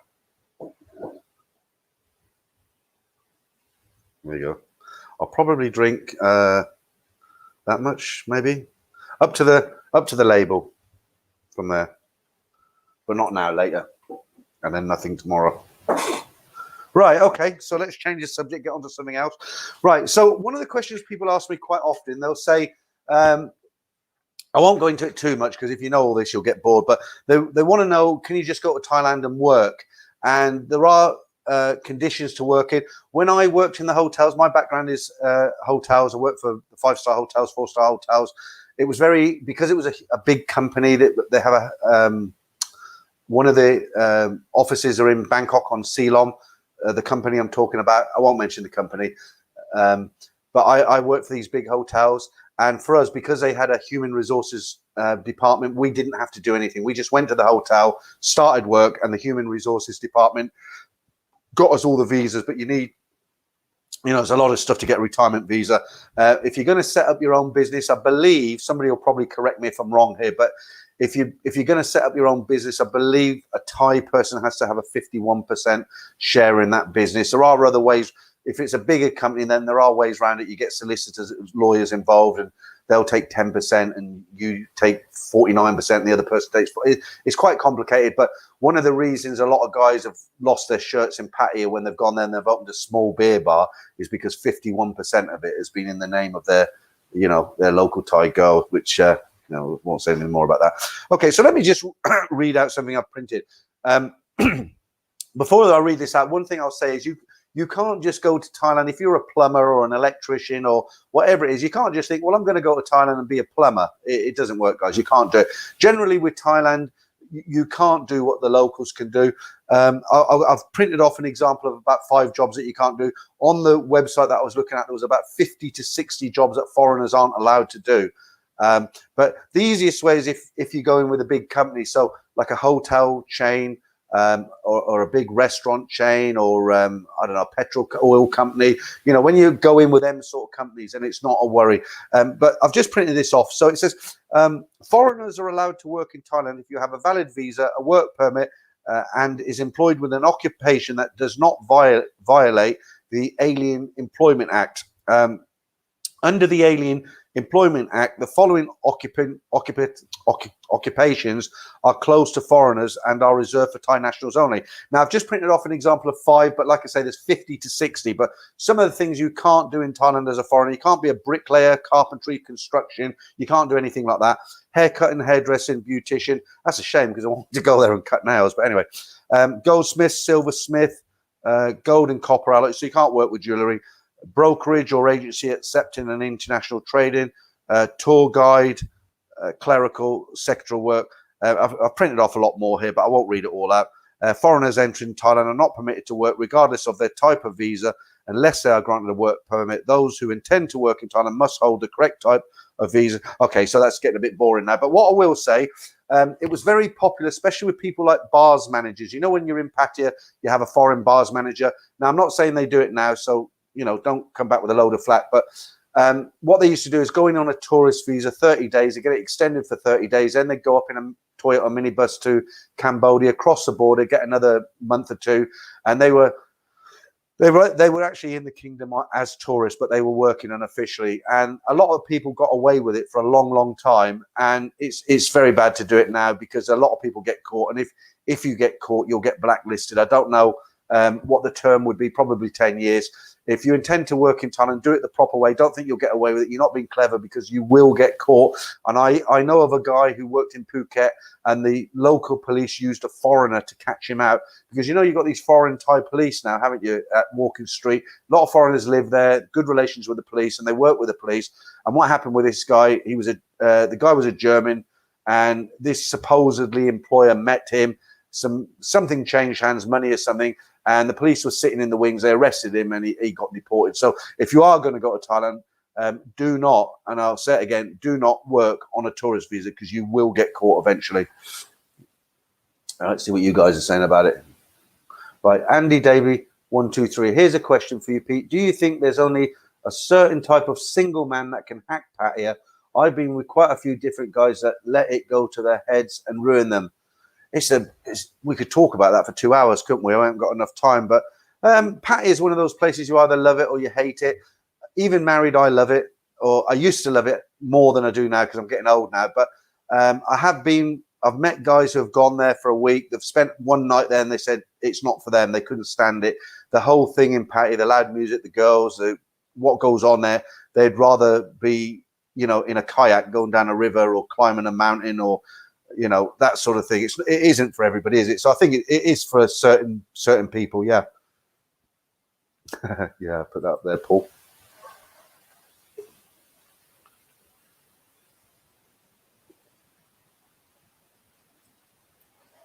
All right, where are we now? Right, Mark Hanlon, you can be a TEFL teacher and struggle, or that's the other thing. Yeah, teachers, you can be a teacher. I don't know what it's like now, but you used to be able to go for 2 years without too many qualifications. I don't want to say no qualifications, but you could go for a teacher, but after 2 years you had to get some really high qualifications in Thailand or from somewhere. But the first 2 years it was quite easy to do it. But those guys earned nothing. I don't know what it's like now.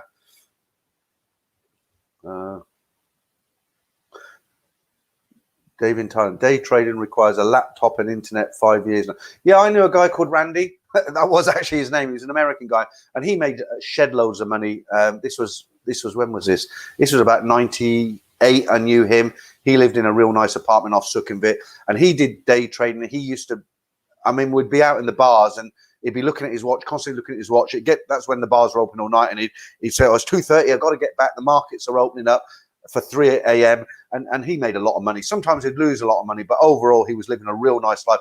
Of course, what we're saying about not working on a tourist visa, I'm going back into the country one day, so I don't want to say the wrong thing here. But obviously, let me say it in a candid way. If you somehow make a living on a laptop and you don't need any interaction with anybody on the ground, you just open your laptop in your apartment and you do things on that laptop which earn you revenue, then obviously, you know, I'm not going to say it, but you know what I mean. Okay, what's everyone saying now? I'll put that up for your high five, but I'm not going to say it.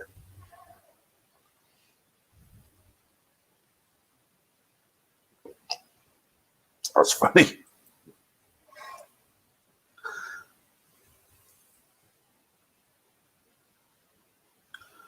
Right, JB's. Can you enter from the UK on STV visa? I presume that's something to do with a student, is it? Then get a working visa while in Thailand. Well, before you can get a work visa, you've got to have a non-immigrant visa, and that's probably better to get that from your own country first. SimC. Right. In answer to your question, somebody said, do you think Pattaya is for a certain sort of people and not others? And I said it's not for everyone. SimC, his comment here is Pattaya is a dump. Okay, so that should answer that one. Up to me. Glad the British winter is over with. I'm booked up January 10 days. I don't know where you live. I don't know where you live, but I woke up to 80-mile-an-hour winds this morning. Matthew Allcrow. I hear people teach English on a tourist visa. Probably they do, but it's illegal. I can guarantee it's illegal. And if they get caught, they'll be deported. But the problem is, there's always someone who's jealous, isn't there? When you know, if you live in Thailand and you're making money, and people find out about it, I don't know why. People are people. That's what they do, isn't it? You know, they get jealous and they grass you up. They'll you know.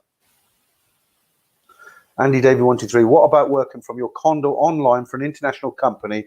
It's a way of extending a 2-week holiday to 30. Yeah, I mean, like I said earlier, who's going to know? The Norwegian. I think if you want to see the real Thailand, you have to get away from the entertainment areas. Yeah, that's true. Not everybody. I know some people won't understand this, but not everybody wants to see the real Thailand. A lot of people go because they want to go to Pattaya, drink every night, eat some nice food, have some good company, and that's all they want out of Thailand. You know, they don't want to go walking up mountains or watching sunsets or looking at you know, Buddhist temples. That's not them. They go there with the intention of letting their hair down. You know, they work all week, they become 2-week millionaires. Nothing wrong with that. Guys work hard for their money and they go there to let their hairs down. That's all they want to do. That's fair enough. You know, as long as they're not hurting anyone. Adrian Smith, if it's anything like the UK student visa, you will be limited to the number of hours you can work, so wouldn't be lucrative. Yeah, I think in the UK, if you're a student, isn't it 20 hours or something? Okay, Naughty Boy. Okay, I'm off to work. Cheers, Pete. Thanks. Okay, Naughty Boy, thanks for joining us. Don't forget, if you want to catch the rest of this stream, when it's finished, it stays up on YouTube. So when you go into the channel and you look at content, it'll be there. SimC, Seamus Doherty. Okay, it's another private conversation. What happens as we go on, because I can't read every single comment because they like, you know, sorry if I missed yours, but what happens is people start speaking to each other, and when I finally get to read somebody's comment, they're actually not speaking to me; they're speaking to somebody else. Okay, I'll put that up for you. I'm not going to read it. I'm not going to read it out. I'll put it up. Oh.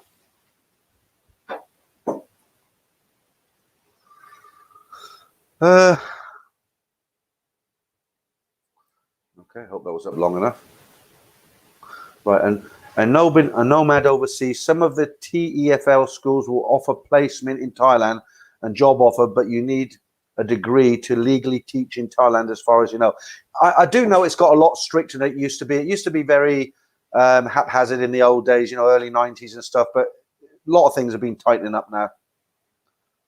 Right, Luke Win Piano, you're in late, but thanks for joining us. I worked in a couple of schools in Bangkok, nice schools, needed an EFL qualification and English degree to work there at the time. Got the boat down so river every morning, to work. Happy days. Yeah, I mean, what I would say, I mean, what I said earlier about teachers not earning much money.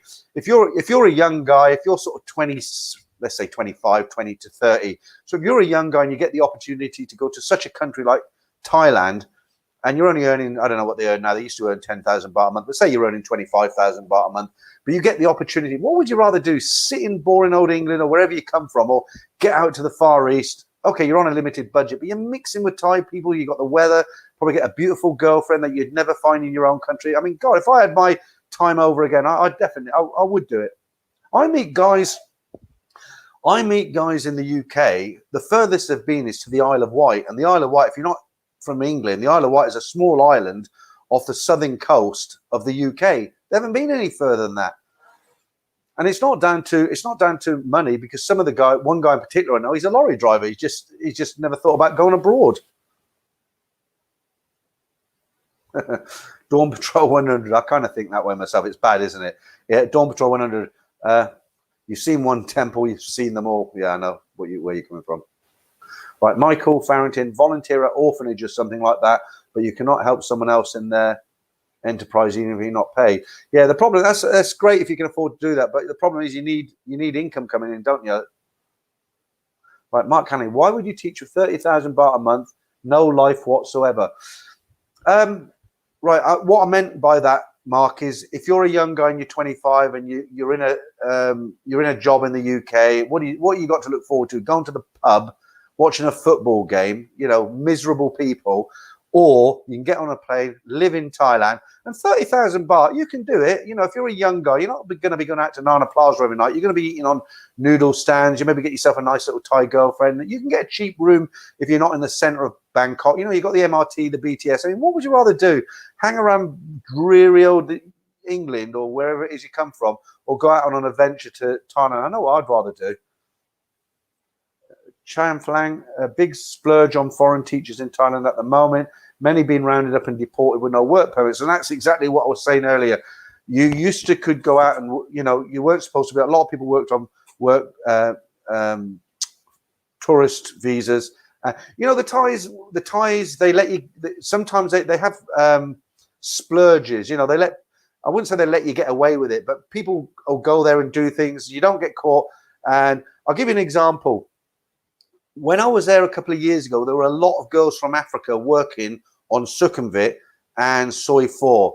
You know what I mean by working, don't you guys? And these were real, the girls were from Africa. They weren't women of color from America. So they were African girls and they were working there. And I used to think to myself at the time, how can the Thai girls put up with this? They're taking their business and nobody seems to do anything. They're obviously in on tourist visa. They're not doing this legally.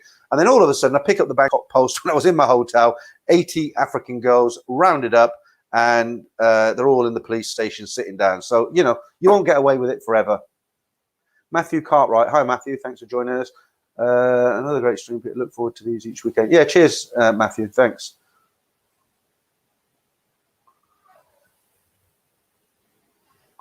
Mark Hanley, what I'm saying is, Pete, bothering their parents for Western. Yeah, okay. Yeah. So what Mark's saying is they're always going to be, these guys who are on 30,000 baht, they're going to be cheap and they're going to be constantly on the phone. Dad, can I have some money? Gary Smith, hey, Peter, I'm 61 now and want to do the teaching and living as well. Really? I don't think I'd have the patience anymore, but fair play to you. Michael Farrington, I wish there were so many stray dogs around in Pattaya. I was laughing at that story today. I keep referring to the stories. If you watch the stories this morning, the one about the fortune teller, the Pat who sent me the story, the way he told the story was very, very funny. The way he described things, he was saying things like, I was half expecting an owl to swoop in and land on the fortune teller's shoulder. He opened the box and Harry Potter eat your heart out, but some kiddie's stamp fell out of it, and I forgot what I was going to tell you now. I got into a big long story about it, and I forgot what I was going to mention. I think, with Pat, the way he tells the story is very, very funny. And let me try and think of that, because I've actually forgot the point I was talking. That's called old age. Right, CMIM Thailand. Thailand is easy to explore. Flights to distant domestic destinations, sometimes cheaper than a cab ride to Pattaya. True. I remember what I was going to say now about that fortune teller. On one line, he said, when he was in the fortune teller's shop, he said, I was sweating more than a dog in a Chinese takeaway or a Chinese restaurant. I thought it was quite funny. Paul Hoskin, I like those crisps in a can, but the bar goes like them too. Crisps in a can. Are you talking about the, what they call Pringles, something like that? I do like those Lay's crisps. Are they American? Somebody told me they're American. You know, in all the 7-Eleven, you get these bags of Lay's, don't you? Right, Matthew, I was told to do a defuel course and get a fake diploma from Coastal Road. Yeah, do a fake diploma from Coastal Road. I would not do that, as it's very dishonest, but I'm leaving Thai to make a better teacher and hope to work there. Yeah, I mean, look, if you get a fake diploma, wherever you're going to go, they're going to know it's fake because they know the fakes. I used to have a friend who worked in Heathrow in the 70s. He's dead now. He's a very good friend. I met him in Big Dogs when it wasn't Big Dogs, but that's another story. But he was quite high up in security at Heathrow, and he was telling me about the drugs crew, and he said we knew who they were because what had happened when they were in Morocco, because it used to be hashish back then, it wasn't everything it is now. But he says when they came through the airport, they used to get the same bag from the same shop because the people who give them the hashish over there, they made this false bottom, and they knew what the bag looked like. So every person who came through carrying this particular bag, they stopped it and give it a thorough search. So if you're getting fake diplomas, the Thais are not stupid. Hey Peter, where do we send the stories? Right, hang on. I'm sending you an email address now.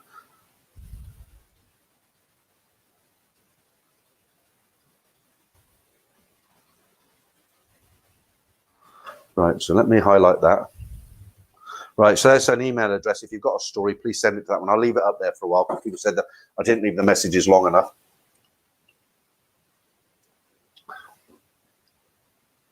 I mean, if you miss this, if it comes down, then you can go back when the stream's up there. It stays up there and you can rewind. Just on a second, Cronenberg here. Right.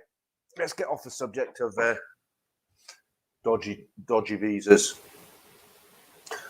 Massive coconuts. Lay's are Walker's crisps, just rebranded. Okay, I didn't know that. Somebody told me they were American, but learned something new there. Okay, Stuart says the same. Lay's, Walker's, same. Per E, what do you think about ASQ? Don't know. Right, have you got that email address now? I'll take that off now.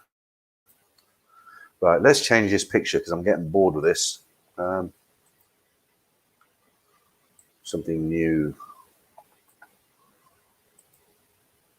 Let's try this one for a while. That's not very exciting either, is it? Okay. How about this? But I can't sit like this all night, so I'll have to put a generic one on. There we go. Okay. Get you in the vibe, as it were. Right, I've gone through the comments, so let's talk about something else. I've got some bits and pieces here. Right, so we've done work permits. We've done Meghan Markle. We've done Piers Morgan. We've said hi to Ed Sweeney. Right. Let me just read this out to you. The end is in sight. CCSA hints at October for lifting restrictions, reopening Thailand. The Thai government's disease task force says that provided people continue to cooperate with efforts to keep the virus suppressed, the country will reopen fully by October and all restrictions will be lifted. Hooray! The announcement brings a ray of hope to many, not least everyone in the tourist sector. So yeah, I mean, that's great, isn't it? I mean, if we could get there for Christmas, have a couple of weeks at Christmas, but then follow this with a bit of a depressing story. Thailand tourism officials talk of potential travel bubble with China, with restrictions in Beijing easing and plans to issue digital vaccination. Remember, we're using different words. Vaccination certificates to Chinese nationals. There are soon to be a travel bubble between Thailand and China, allowing those vaccinated to travel between the countries without quarantine. Just yesterday, the Chinese government announced it would issue the digital certificates to help citizens traveling overseas a move that made the tourist industry in Thailand jubilant. Yeah. Okay. What else? Okay, this is quite an interesting one. This is I don't know if you're Irish, but you'll like this story. Wat Aran. Wat is Thai word for temple. So Wat Aran going green to celebrate St. Patrick's Day. Wat Aran in Bangkok will be going green as part of Tourism Island's global greening initiative that transforms hundreds of world-famous landmarks emerald on St. Patrick's Day.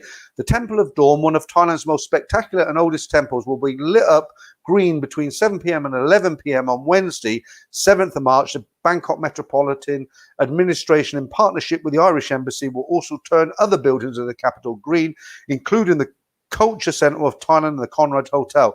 Yeah, the only thing is, who's going to be there to see it? Right, okay. Right, let's read another short one out, and then we'll get back to the chat, see what you lot are saying.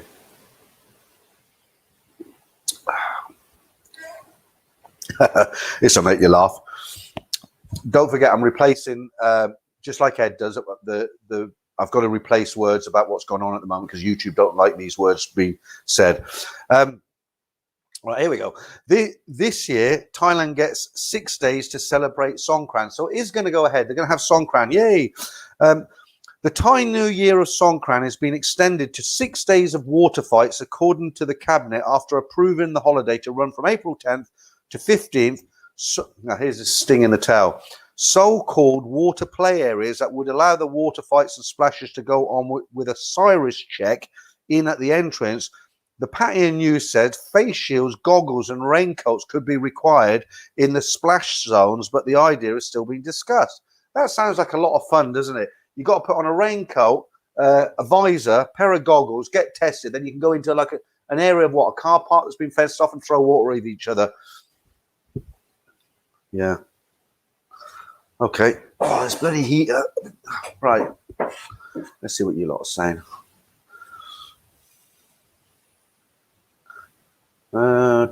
Just going back a little bit. Don't want to miss what you're saying. Right. Mazaq, Krabi, Koh Lanta and PP. Second time Phuket and Bangkok. Loved all of it, but looking forward to trying Pattaya on the third time. You've never been to Pattaya? Well, it's nothing like the islands you've just mentioned. Adrian Smith, squid and catfish flavored crisp. So funny when I'm not going to say they're disgusting because people will write in and say, look, that's what it is. But it's like the bugs on the street, isn't it? The crickets and things. I mean, I've never been a real fish lover. Fish has never appealed to me. Of course, being a typical Brit, I like cod and chips. Who doesn't?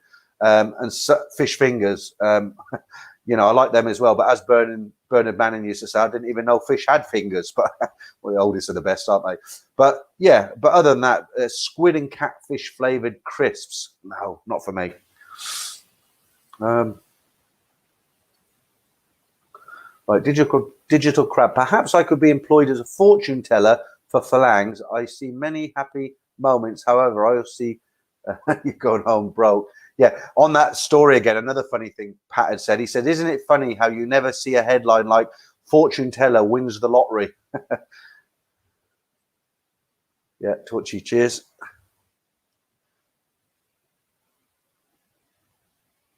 Purry, I'm not very good with the abbreviations. You put how do you HSNDIR. I don't know what that actually means. I'm an old dinosaur. I'm nearly 61. If you write it again, but write the full what you're trying to say there, I'll read it. Tom Waddington, are you going to retire in Thailand?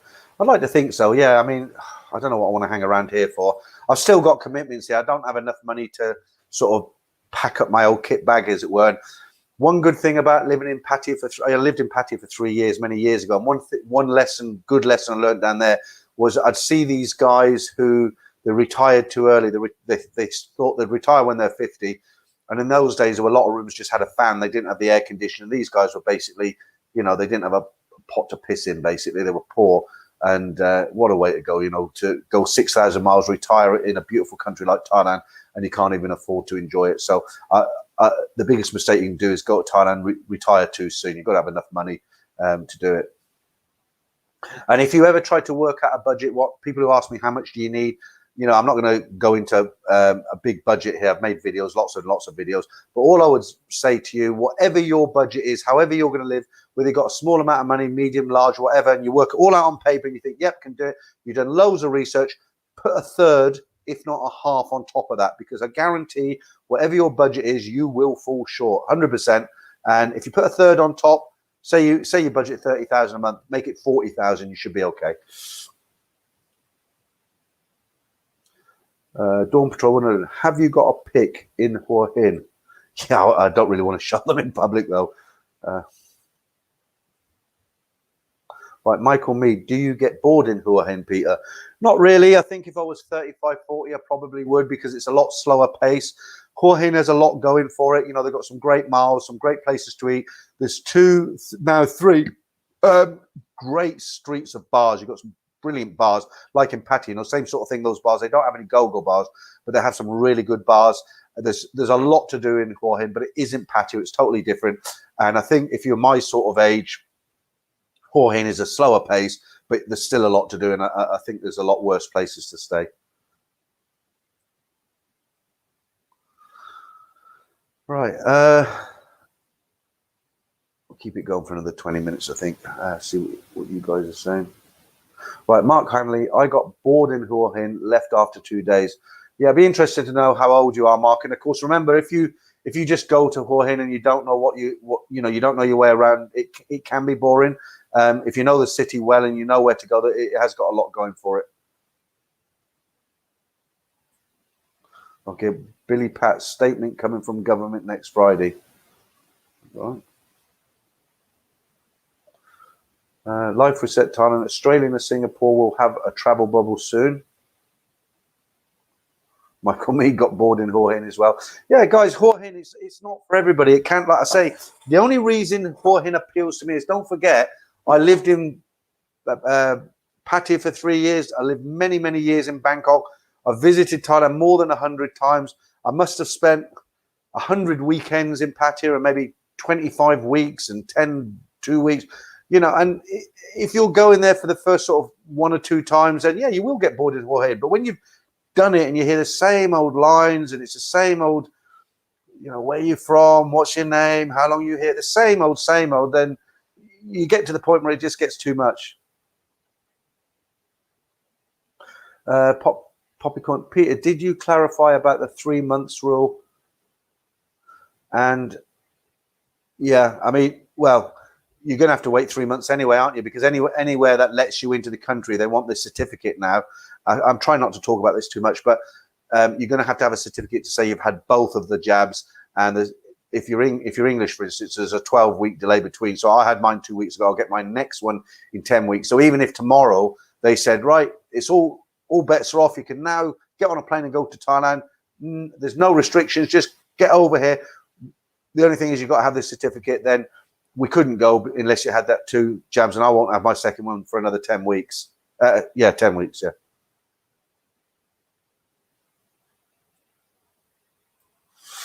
Mark Hanley, Pete, would Lucy... Okay, I won't read that one. Okay, Andy David 123, you can't get a better place to spend Christmas. IMO.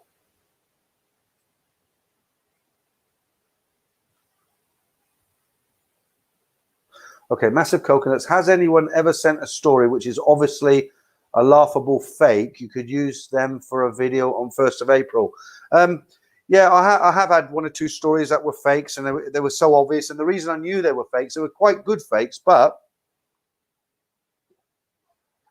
because I've spent so much time in Thailand, some of the things they discussed or explained, I knew they were rubbish because I've, you know, and I don't really want to tell them kind of stories. What's the point? You know, I mean, the whole point of the people sometimes, when I used to do just bar girl stories, people used to write and say, oh, these are depressing. They all end the same way. But that's how it goes. If you take a girl out of a go-go bar and try and, you know, make her into your little princess, and 9 times out of 10 or 10 times out of 10, that's how the story's going to go. And I was just keeping it real. But when somebody makes up a story and they send it in and you read it out and it's not real, I don't know, what's the point? I don't really want to read them sort of stories. But I've got other stuff I can do. What's this is? Phuket could be open again to mass foreign tourism by July the 1st, says Tourism Minister. Okay. And here's one I read today as well. Pattaya City officials plan Jomtien Beach expansion renovation, a long-planned project to expand the beach area and redo the sidewalks and other spots to draw more domestic Thai tourists. So yeah, they're obviously concentrating now. Jomtien, they want to try and get some domestic, some Thais down there. But there was always a lot of Thais used to go to Jomtien. Even when I spent time in, I used to like to spend time in Jomtien, and then just get a BART bus into town. A lot of the time, I didn't want to stay right in the heart of it. But there was always Thais that went to Jomtien. I'm trying to get to the comments that aren't like you guys are speaking to each other, because if I read it out, you won't know what I'm talking about. Scuba gear needed for Songkran. I think I mentioned last week, it sounds very, very childish, but if you don't know what Songkran is, which if you've been living on the moon, if you've never been to Thailand, it's a very, very important festival in Thailand, and they throw water over each other, and it sounds very, very childish, but it's not. And the first few years I was in Thailand, I used to avoid it like the plague. I think I don't want to get wet because I have to get back in change. And there's nothing worse than being soaking and walking into an air-conditioned building. It is cold. But, excuse me, when I got into it, it's a lot of fun. And one of my happiest memories was in Pat Pong one afternoon. I think I did mention this last week. I was there at lunchtime. I'd met a friend, and it was Songkran, and I had shorts on. And I was trying not to get wet. So they knew I was trying not to get wet. So you know what they're going to do? I was sitting having a drink. They threw 3 buckets of water over me, and I was like a drowned rat. And after that, they give me a towel. They laughed. They thought it was funny. One of the girls gave me one of these electric water pistols with a big barrel of water, and I thought, sod it, got into it. And it was real fun. So, yeah, if you've not experienced Songkran, it's something totally different. Right, Adrian Bates, breaking news. Peter replaces Piers Morgan on GMTV. I'd be booed off, and I'd love to earn his money. I don't think he'd have to work. Would Piers Morgan have to work again? I doubt it. He's got lots of money, hasn't he? Mark Hanley, goggles, raincoats remind me of the film 7. Kevin Spacey would have a field day. It's just not the same, is it? Yeah, guys, if you've been to Thailand and you've experienced Songkran, as I said before, I've never been in Pattaya on Songkran. I bet it's fantastic. All the girls with the water, the BART buses going around, foreigners getting into it because they're on holiday. I bet it's great fun. But can you imagine, you've got to put on a visor, a raincoat, get a test, and then there's a designated area. The whole thing about Songkran is you walk around all the streets and you've got these water pistols. You just throw water over everybody. To go into a designated area, I mean, it's going to be about as popular as a fart in a spacesuit, isn't it? Or a burning orphanage or something. No, it's not for me. Right, Andy Davey 123 Mazza. I've been 35 times since 2005, so seen a lot of Pattaya has changed so much, and now there are high class places as well as the lady bar scene. It caters for everyone now and not just the perception. It has changed. I don't want to be like Mr. The good old days. I don't want to be like that, but I'll talk a little bit about it. Yeah, I mean, not just Pattaya, Bangkok as well. There wasn't so much money pumped into these sort of places because they were kind of seedier areas. And especially a good example, if you want to see what it was like, if you go to Soy Cabo, those little bars, you go in and you have to sort of rub your eyes. You don't see anything for about 30 seconds. You can smell horrible smells coming out, and then eventually you can see like 2 sort of B-list girls dancing. I mean, it used to be that, you'd go in, there'd be fairy light, Christmas lights around the bar. And but the one thing about back then, the people were much more polite. They didn't just take you for granted. You got, they were really polite, and they appreciated your business. Put it that way. They did appreciate your business. It's a little bit. What I don't like now, there's a lot of foreign companies pumping millions into the bars and stuff, and it isn't quite the same in them places. Siam, I am. Any thoughts on Thailand's pawn shop scheme to let hoteliers park and freeze their limited assets for needed cash with repayments due? A bit heavy for me at this time of the night, but no, I don't know anything about that, to be honest with you. Right, digital crab. Early next. Let me just go back to that. Somebody once said to me, "Why is the Thai baht so strong?" So something I don't really get into the real seriousness of Thailand too much, but I was quite interested in this. And something I did read is apparently Thailand is one of the safest places in the world for foreign banks to place their money. It's underwritten by the government, and I think I think it's number 5. The country is number 5 in the world for having the most foreign assets parked in Thailand, because the government guaranteed the money, and that has a lot to do with the baht being, you don't get so many baht because it's all supply and demand, isn't it? The baht's quite strong. So I have read that. But other than that, I don't really know. Right, Digital Crab. Early next week, there is a meeting in Pattaya to see if bars can remain open as before, very late. You know, it's not just the bars that rely on it, is it? Everything spins off that entertainment industry everywhere in Thailand. So we'll take Pattaya as an example. So you get a bar or bars, they close. It's not just the people who work in that bar who suffer. It's everything that is related to that bar. You know, the alcohol company that provides alcohol to the bar, the motorbike taxis that take the drunks back to their hotels at the end of the night, the little food carts that come along and park outside the bar, the guys, as annoying as they are, those sellers who come around with the wallets and the friendship braces, the taxis, the 7-Elevens where we all go to get a bottle of water at the end of the night. So as far as them keeping the bars open later, until they get the tourists back, I don't see that it's going to do a lot of good, because they can't survive on only the people who have retired there. There's not enough. And I know a lot of bars have tried. They've really put a good effort in, but it's really difficult. They want that mass. They need that mass amount of people to pour back into the country so that they can really make some money and get things going again. Because the people who live there, it's not enough for them. You know, I mean, they can just about tick over, but they're certainly not making any money. D-Rock 7977. Peter, that makes sense. A seasoned veteran as yourself would get sick of the bar scene eventually. You can always go there for a weekend. I don't get sick of the bar scene. It's just you change, don't you, over the years. What you enjoy when you're very, very young, you don't enjoy so much when you're older. And when you get older, you appreciate things that you thought were maybe boring when you were younger. And it's back to this Pattaya Hua Hin thing. Many people say they've gone to Hua Hin and they got bored. And, you know, and what I try to say is, because I've been to Pattaya so many times and I live there, it gets to the point in Hua Hin you can breathe, you know.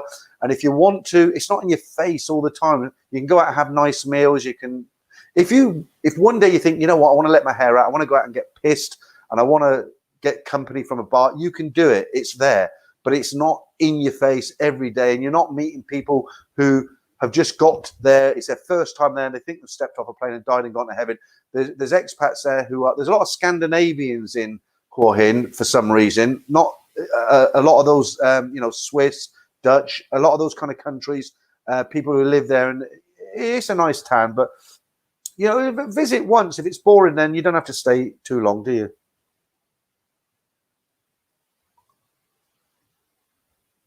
Triumphant, I honestly cannot see how they can make air travel safe again. Not sure what you mean by that one. Maz, Andy Davey 123. The beauty of Pattaya is Koh Lan is a 15-minute boat ride, and Koh Samat is a few hours. Both beautiful islands for 2-day break from. Yeah, but you know, I mean, in Thailand, it's easy to get everywhere now, isn't it? The infrastructure is good. Damien Simmons. Hopefully next year we will be doing a live stream in Buriram. Yeah, I'd like to come up and see you in Buriram.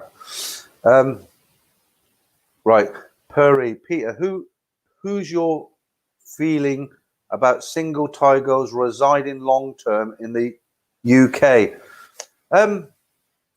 I think a lot of the Taigos, if they're single, what happens? They come over with an English guy, and for some reason it doesn't work out. They break up, and then she remains here.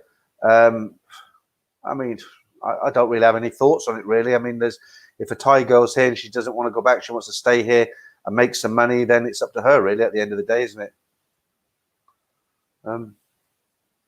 Right. Joka Bileri, I am 50. I have no intentions of going to Pattaya. I like Koh Samui and Anang and Krabi. Hua Hin is on my next list. I'll tell you where it is nice. If you ever do get to Hua Hin, there's a beach town called Cha'am, and it's a 20-minute ride from Hua Hin. Now, for me, Cha'am is a little bit boring. It's a beautiful, beautiful beach town. I mean, if you know Jumtien, imagine Jumtien's, but it's 10, 20 times more beautiful. It's got that crest of a coastline, but it's got thick palm trees all the way along the front. You can ride a scooter or a motorbike for about 3 to 5 miles along the seafront. Lots and lots of cheap Thai restaurants. It's a real chill out place. If you're one of those people who's not really into Pattaya, Chatham might suit you. Have a look at some videos online, and yeah, Chatham's nice. But for me, if I couldn't live there, it's a bit boring. I'd rather live in Hua Hin because there's a lot more to do. And then if I fancied a real, because one thing that's not nice about Hua Hin is the beaches aren't great. That's the only downside. There's a lot of rocks and you get jellyfish and all the rest of it. But Chatham, which is like say 20 minutes away, it's got a beautiful, beautiful beach. So I'd rather live in Hua Hin and take the taxi or whatever to Chatham for the day, and then or the week. You could go for a weekend and spend one night there. Accommodation's dirt cheap, nothing like Pattaya. Right, Paul Hoskin, I use scuba gear having a soapy massage. Let me try and pick some up I haven't mentioned yet. Michael Genius, is it Michael Genius? I have a mate who basically can't stop seeing bar girls or freelancers at first. It was fun. Now he falls into deep bouts of depression. Can't distinguish between love on his part, and I'm concerned. Yeah, this is, you know, one of the comments I used to get very, very often on the when I put out stories, and they were particularly 3 stories about guys who've been burnt by bar girls. One of the comments that comes up very, very often, they say, how can somebody, you know, how can somebody fall in love with one of these girls? And I used to try and explain, you know, firstly, the girls are very, very good at what they do. They've been doing it for years. They've got a lot of victims under there. You know, they know the right buttons to push and the right levers to pull, and they're good at what they do, guys. Now, if you get a guy who's just come from the UK or the States, he's gone through a really messy divorce. You know, he's lived on his own for a few months. His wife's taken most of everything. She's taken the kids. He's utterly, utterly depressed, and he finally starts to scrape his way out of the hole. He gets to Pattaya. He's heard the rumors. His friends have told him what it's about, but he's never experienced it. He suddenly goes into wherever it is, and there's beautiful Knock who comes over to his table, you know, and starts giving him the Pattaya talk about how handsome he is, and you know how it goes. I mean, I'm not surprised. I've seen it happen myself. I've witnessed it myself many, many times, and these guys get burnt. But what I also find is a lot of these guys who are seasoned travelers to Thailand, they'll get burnt 1 or 2 times, and then they get switched on and never again, and they become real. You know, they're really experienced, and then they get to enjoy what Thailand's got to offer without getting burnt. Right, Mr. What is your name? That's a good name. What is your name? Greetings from the Great Smoky Mountains of North Carolina. Well, sounds nice there. What time is it? I don't want to see I am. Simon's love stories sound fake. Siam, that's your username. Siam I am. Simon's love stories sound fake. I think I know who you're talking about. I don't want to say the name of the channel. You know, it wouldn't be fair on him, but I don't know. Actually, I did watch some of his stories in the early days. I used to like them before I had a YouTube channel myself. But I found they kind of kept me up too long because they do kind of go on a bit, don't they? I'm not criticizing him. It's just if you want to know the end of the story, you have to watch a lot of hours to get to the end.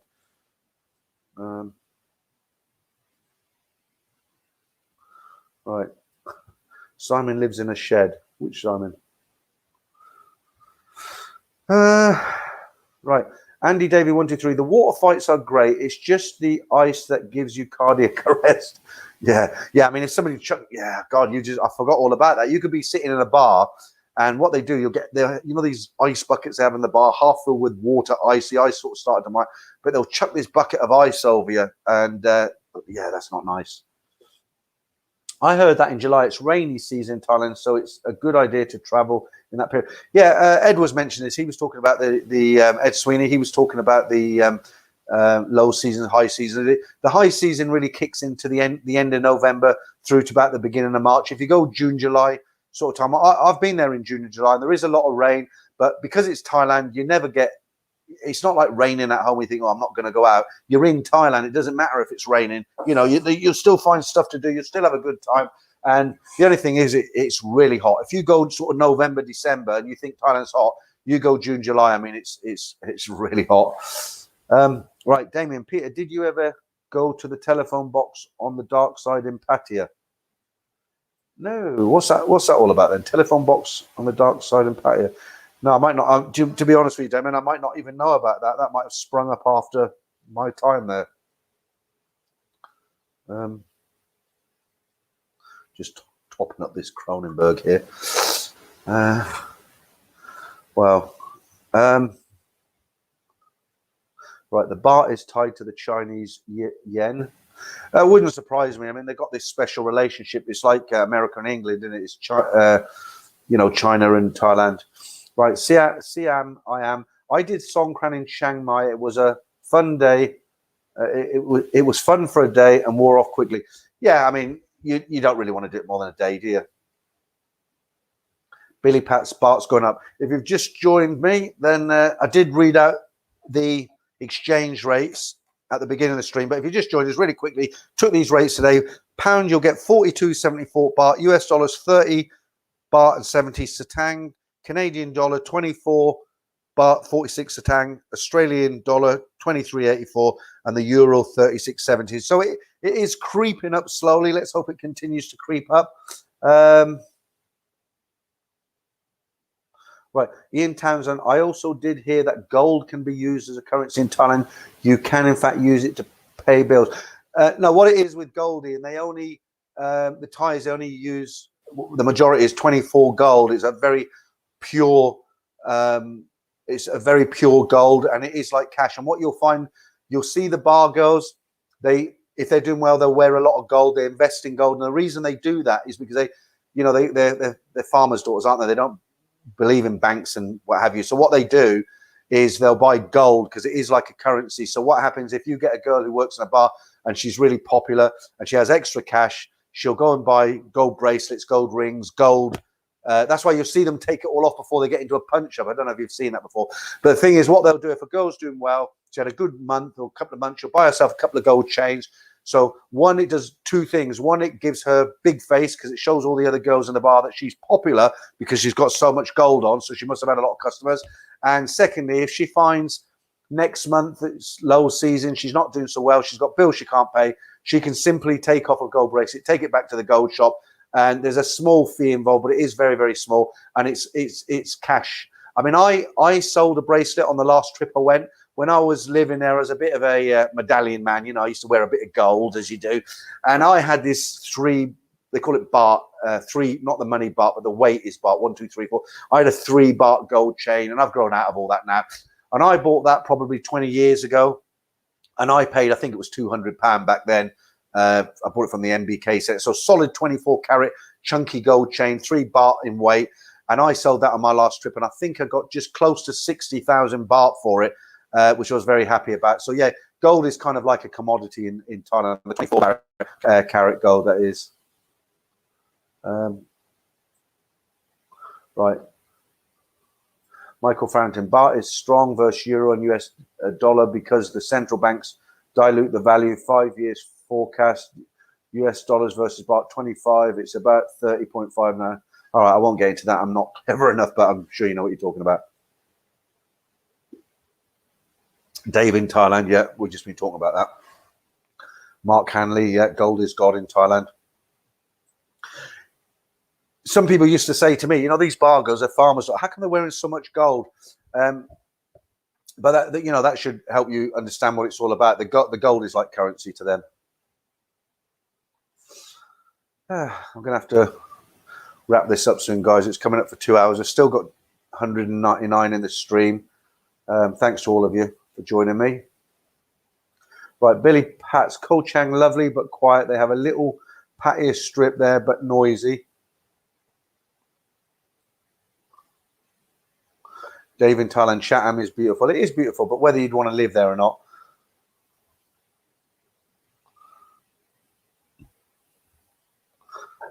Mr. Bentbus. Okay, right, just before I go, I'll keep it going another 5 minutes, but just before I go, just to let you know, if you like the stories, the love stories, or whatever stories I tell, I've run out now. People have been sending them to me, and I started off putting out 1 a week, then it was 2, then it was 3, then I was making longer videos like today, 4 stories. I haven't got any more now. It might very well be that people will send me 1 or 2 Monday, Tuesday, Wednesday, and I can get another video made for next Saturday. But if I don't get sent any more stories, I'm not going to make them up. If I don't get any more stories, then there won't be a video next Saturday with the love stories. So if you've got some kind of story, whether it's a relationship story or just a funny story, something that happened to you, it doesn't matter whether it's short. If it's very short and it's the only story I've got, then I'll have to keep it till I get a couple more, because you can't make like a 3-minute video, can you? Well, you can, but it's not, a lot of effort for nothing. Okay, Cham Falang. The telephone box isn't on the dark side. It's a gentleman's club. Okay, gentlemen's clubs have never done it for me. I've always found gentlemen's clubs are very, very expensive for the same sort of thing you can get on the beach road. And one thing that used to really wind me up was these, these Russian girl bars in Pattaya. You walk down Walking Street, it's like, they advertise themselves. They used to, one place I know in particular, beautiful European girls, and they weren't Europeans, they're Russians, but they're such rip-off places, those places. I just, no, not for me.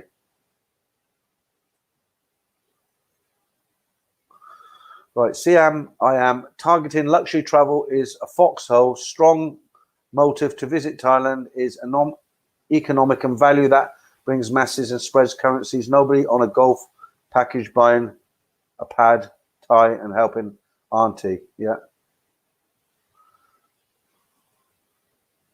Okay, Paul Hoskins, if you want a really good workout, have a massage with the air conditioner off. Oh, I don't know, it gets very hot if you turn the air conditioner off.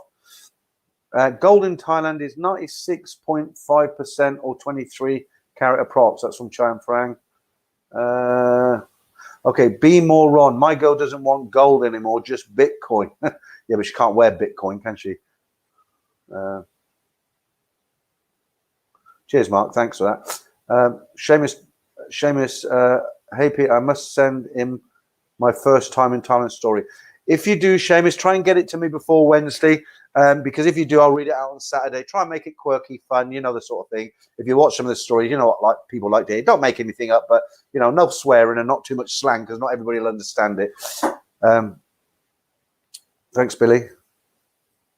Right, Jeff, I've Gentleman's Club, 13,000 baht all in. Yeah, okay. I don't know. They're not for me. They're not for me, honestly. Like the Russian bar girl clubs, they're not for me, and gentlemen's clubs are now. Right, okay, gentlemen. I think that's about it for this Saturday. Another good one. Thanks very much. I can't say bye to every single one of you as always. I always say at the end of the stream. It's been a pretty good stream. It's over 2 hours now, just over 2 hours. So everybody who's contributed, thanks a lot. I couldn't do it without your contributions. And finally, again, if you've got a story, please send it in. But if not, I'm going to have to try and... I've been making notes here. I'm a bit of a dinosaur, I still write on bits of paper, let's see, ideas. And this lot's all been printed out from the week. But I'll be back next Saturday, definitely, for a live stream. I enjoy doing these, and it's nice to speak to you. And, guys... Okay. All right. I'm going to end it now. And thanks, guys. I'll see you next Saturday.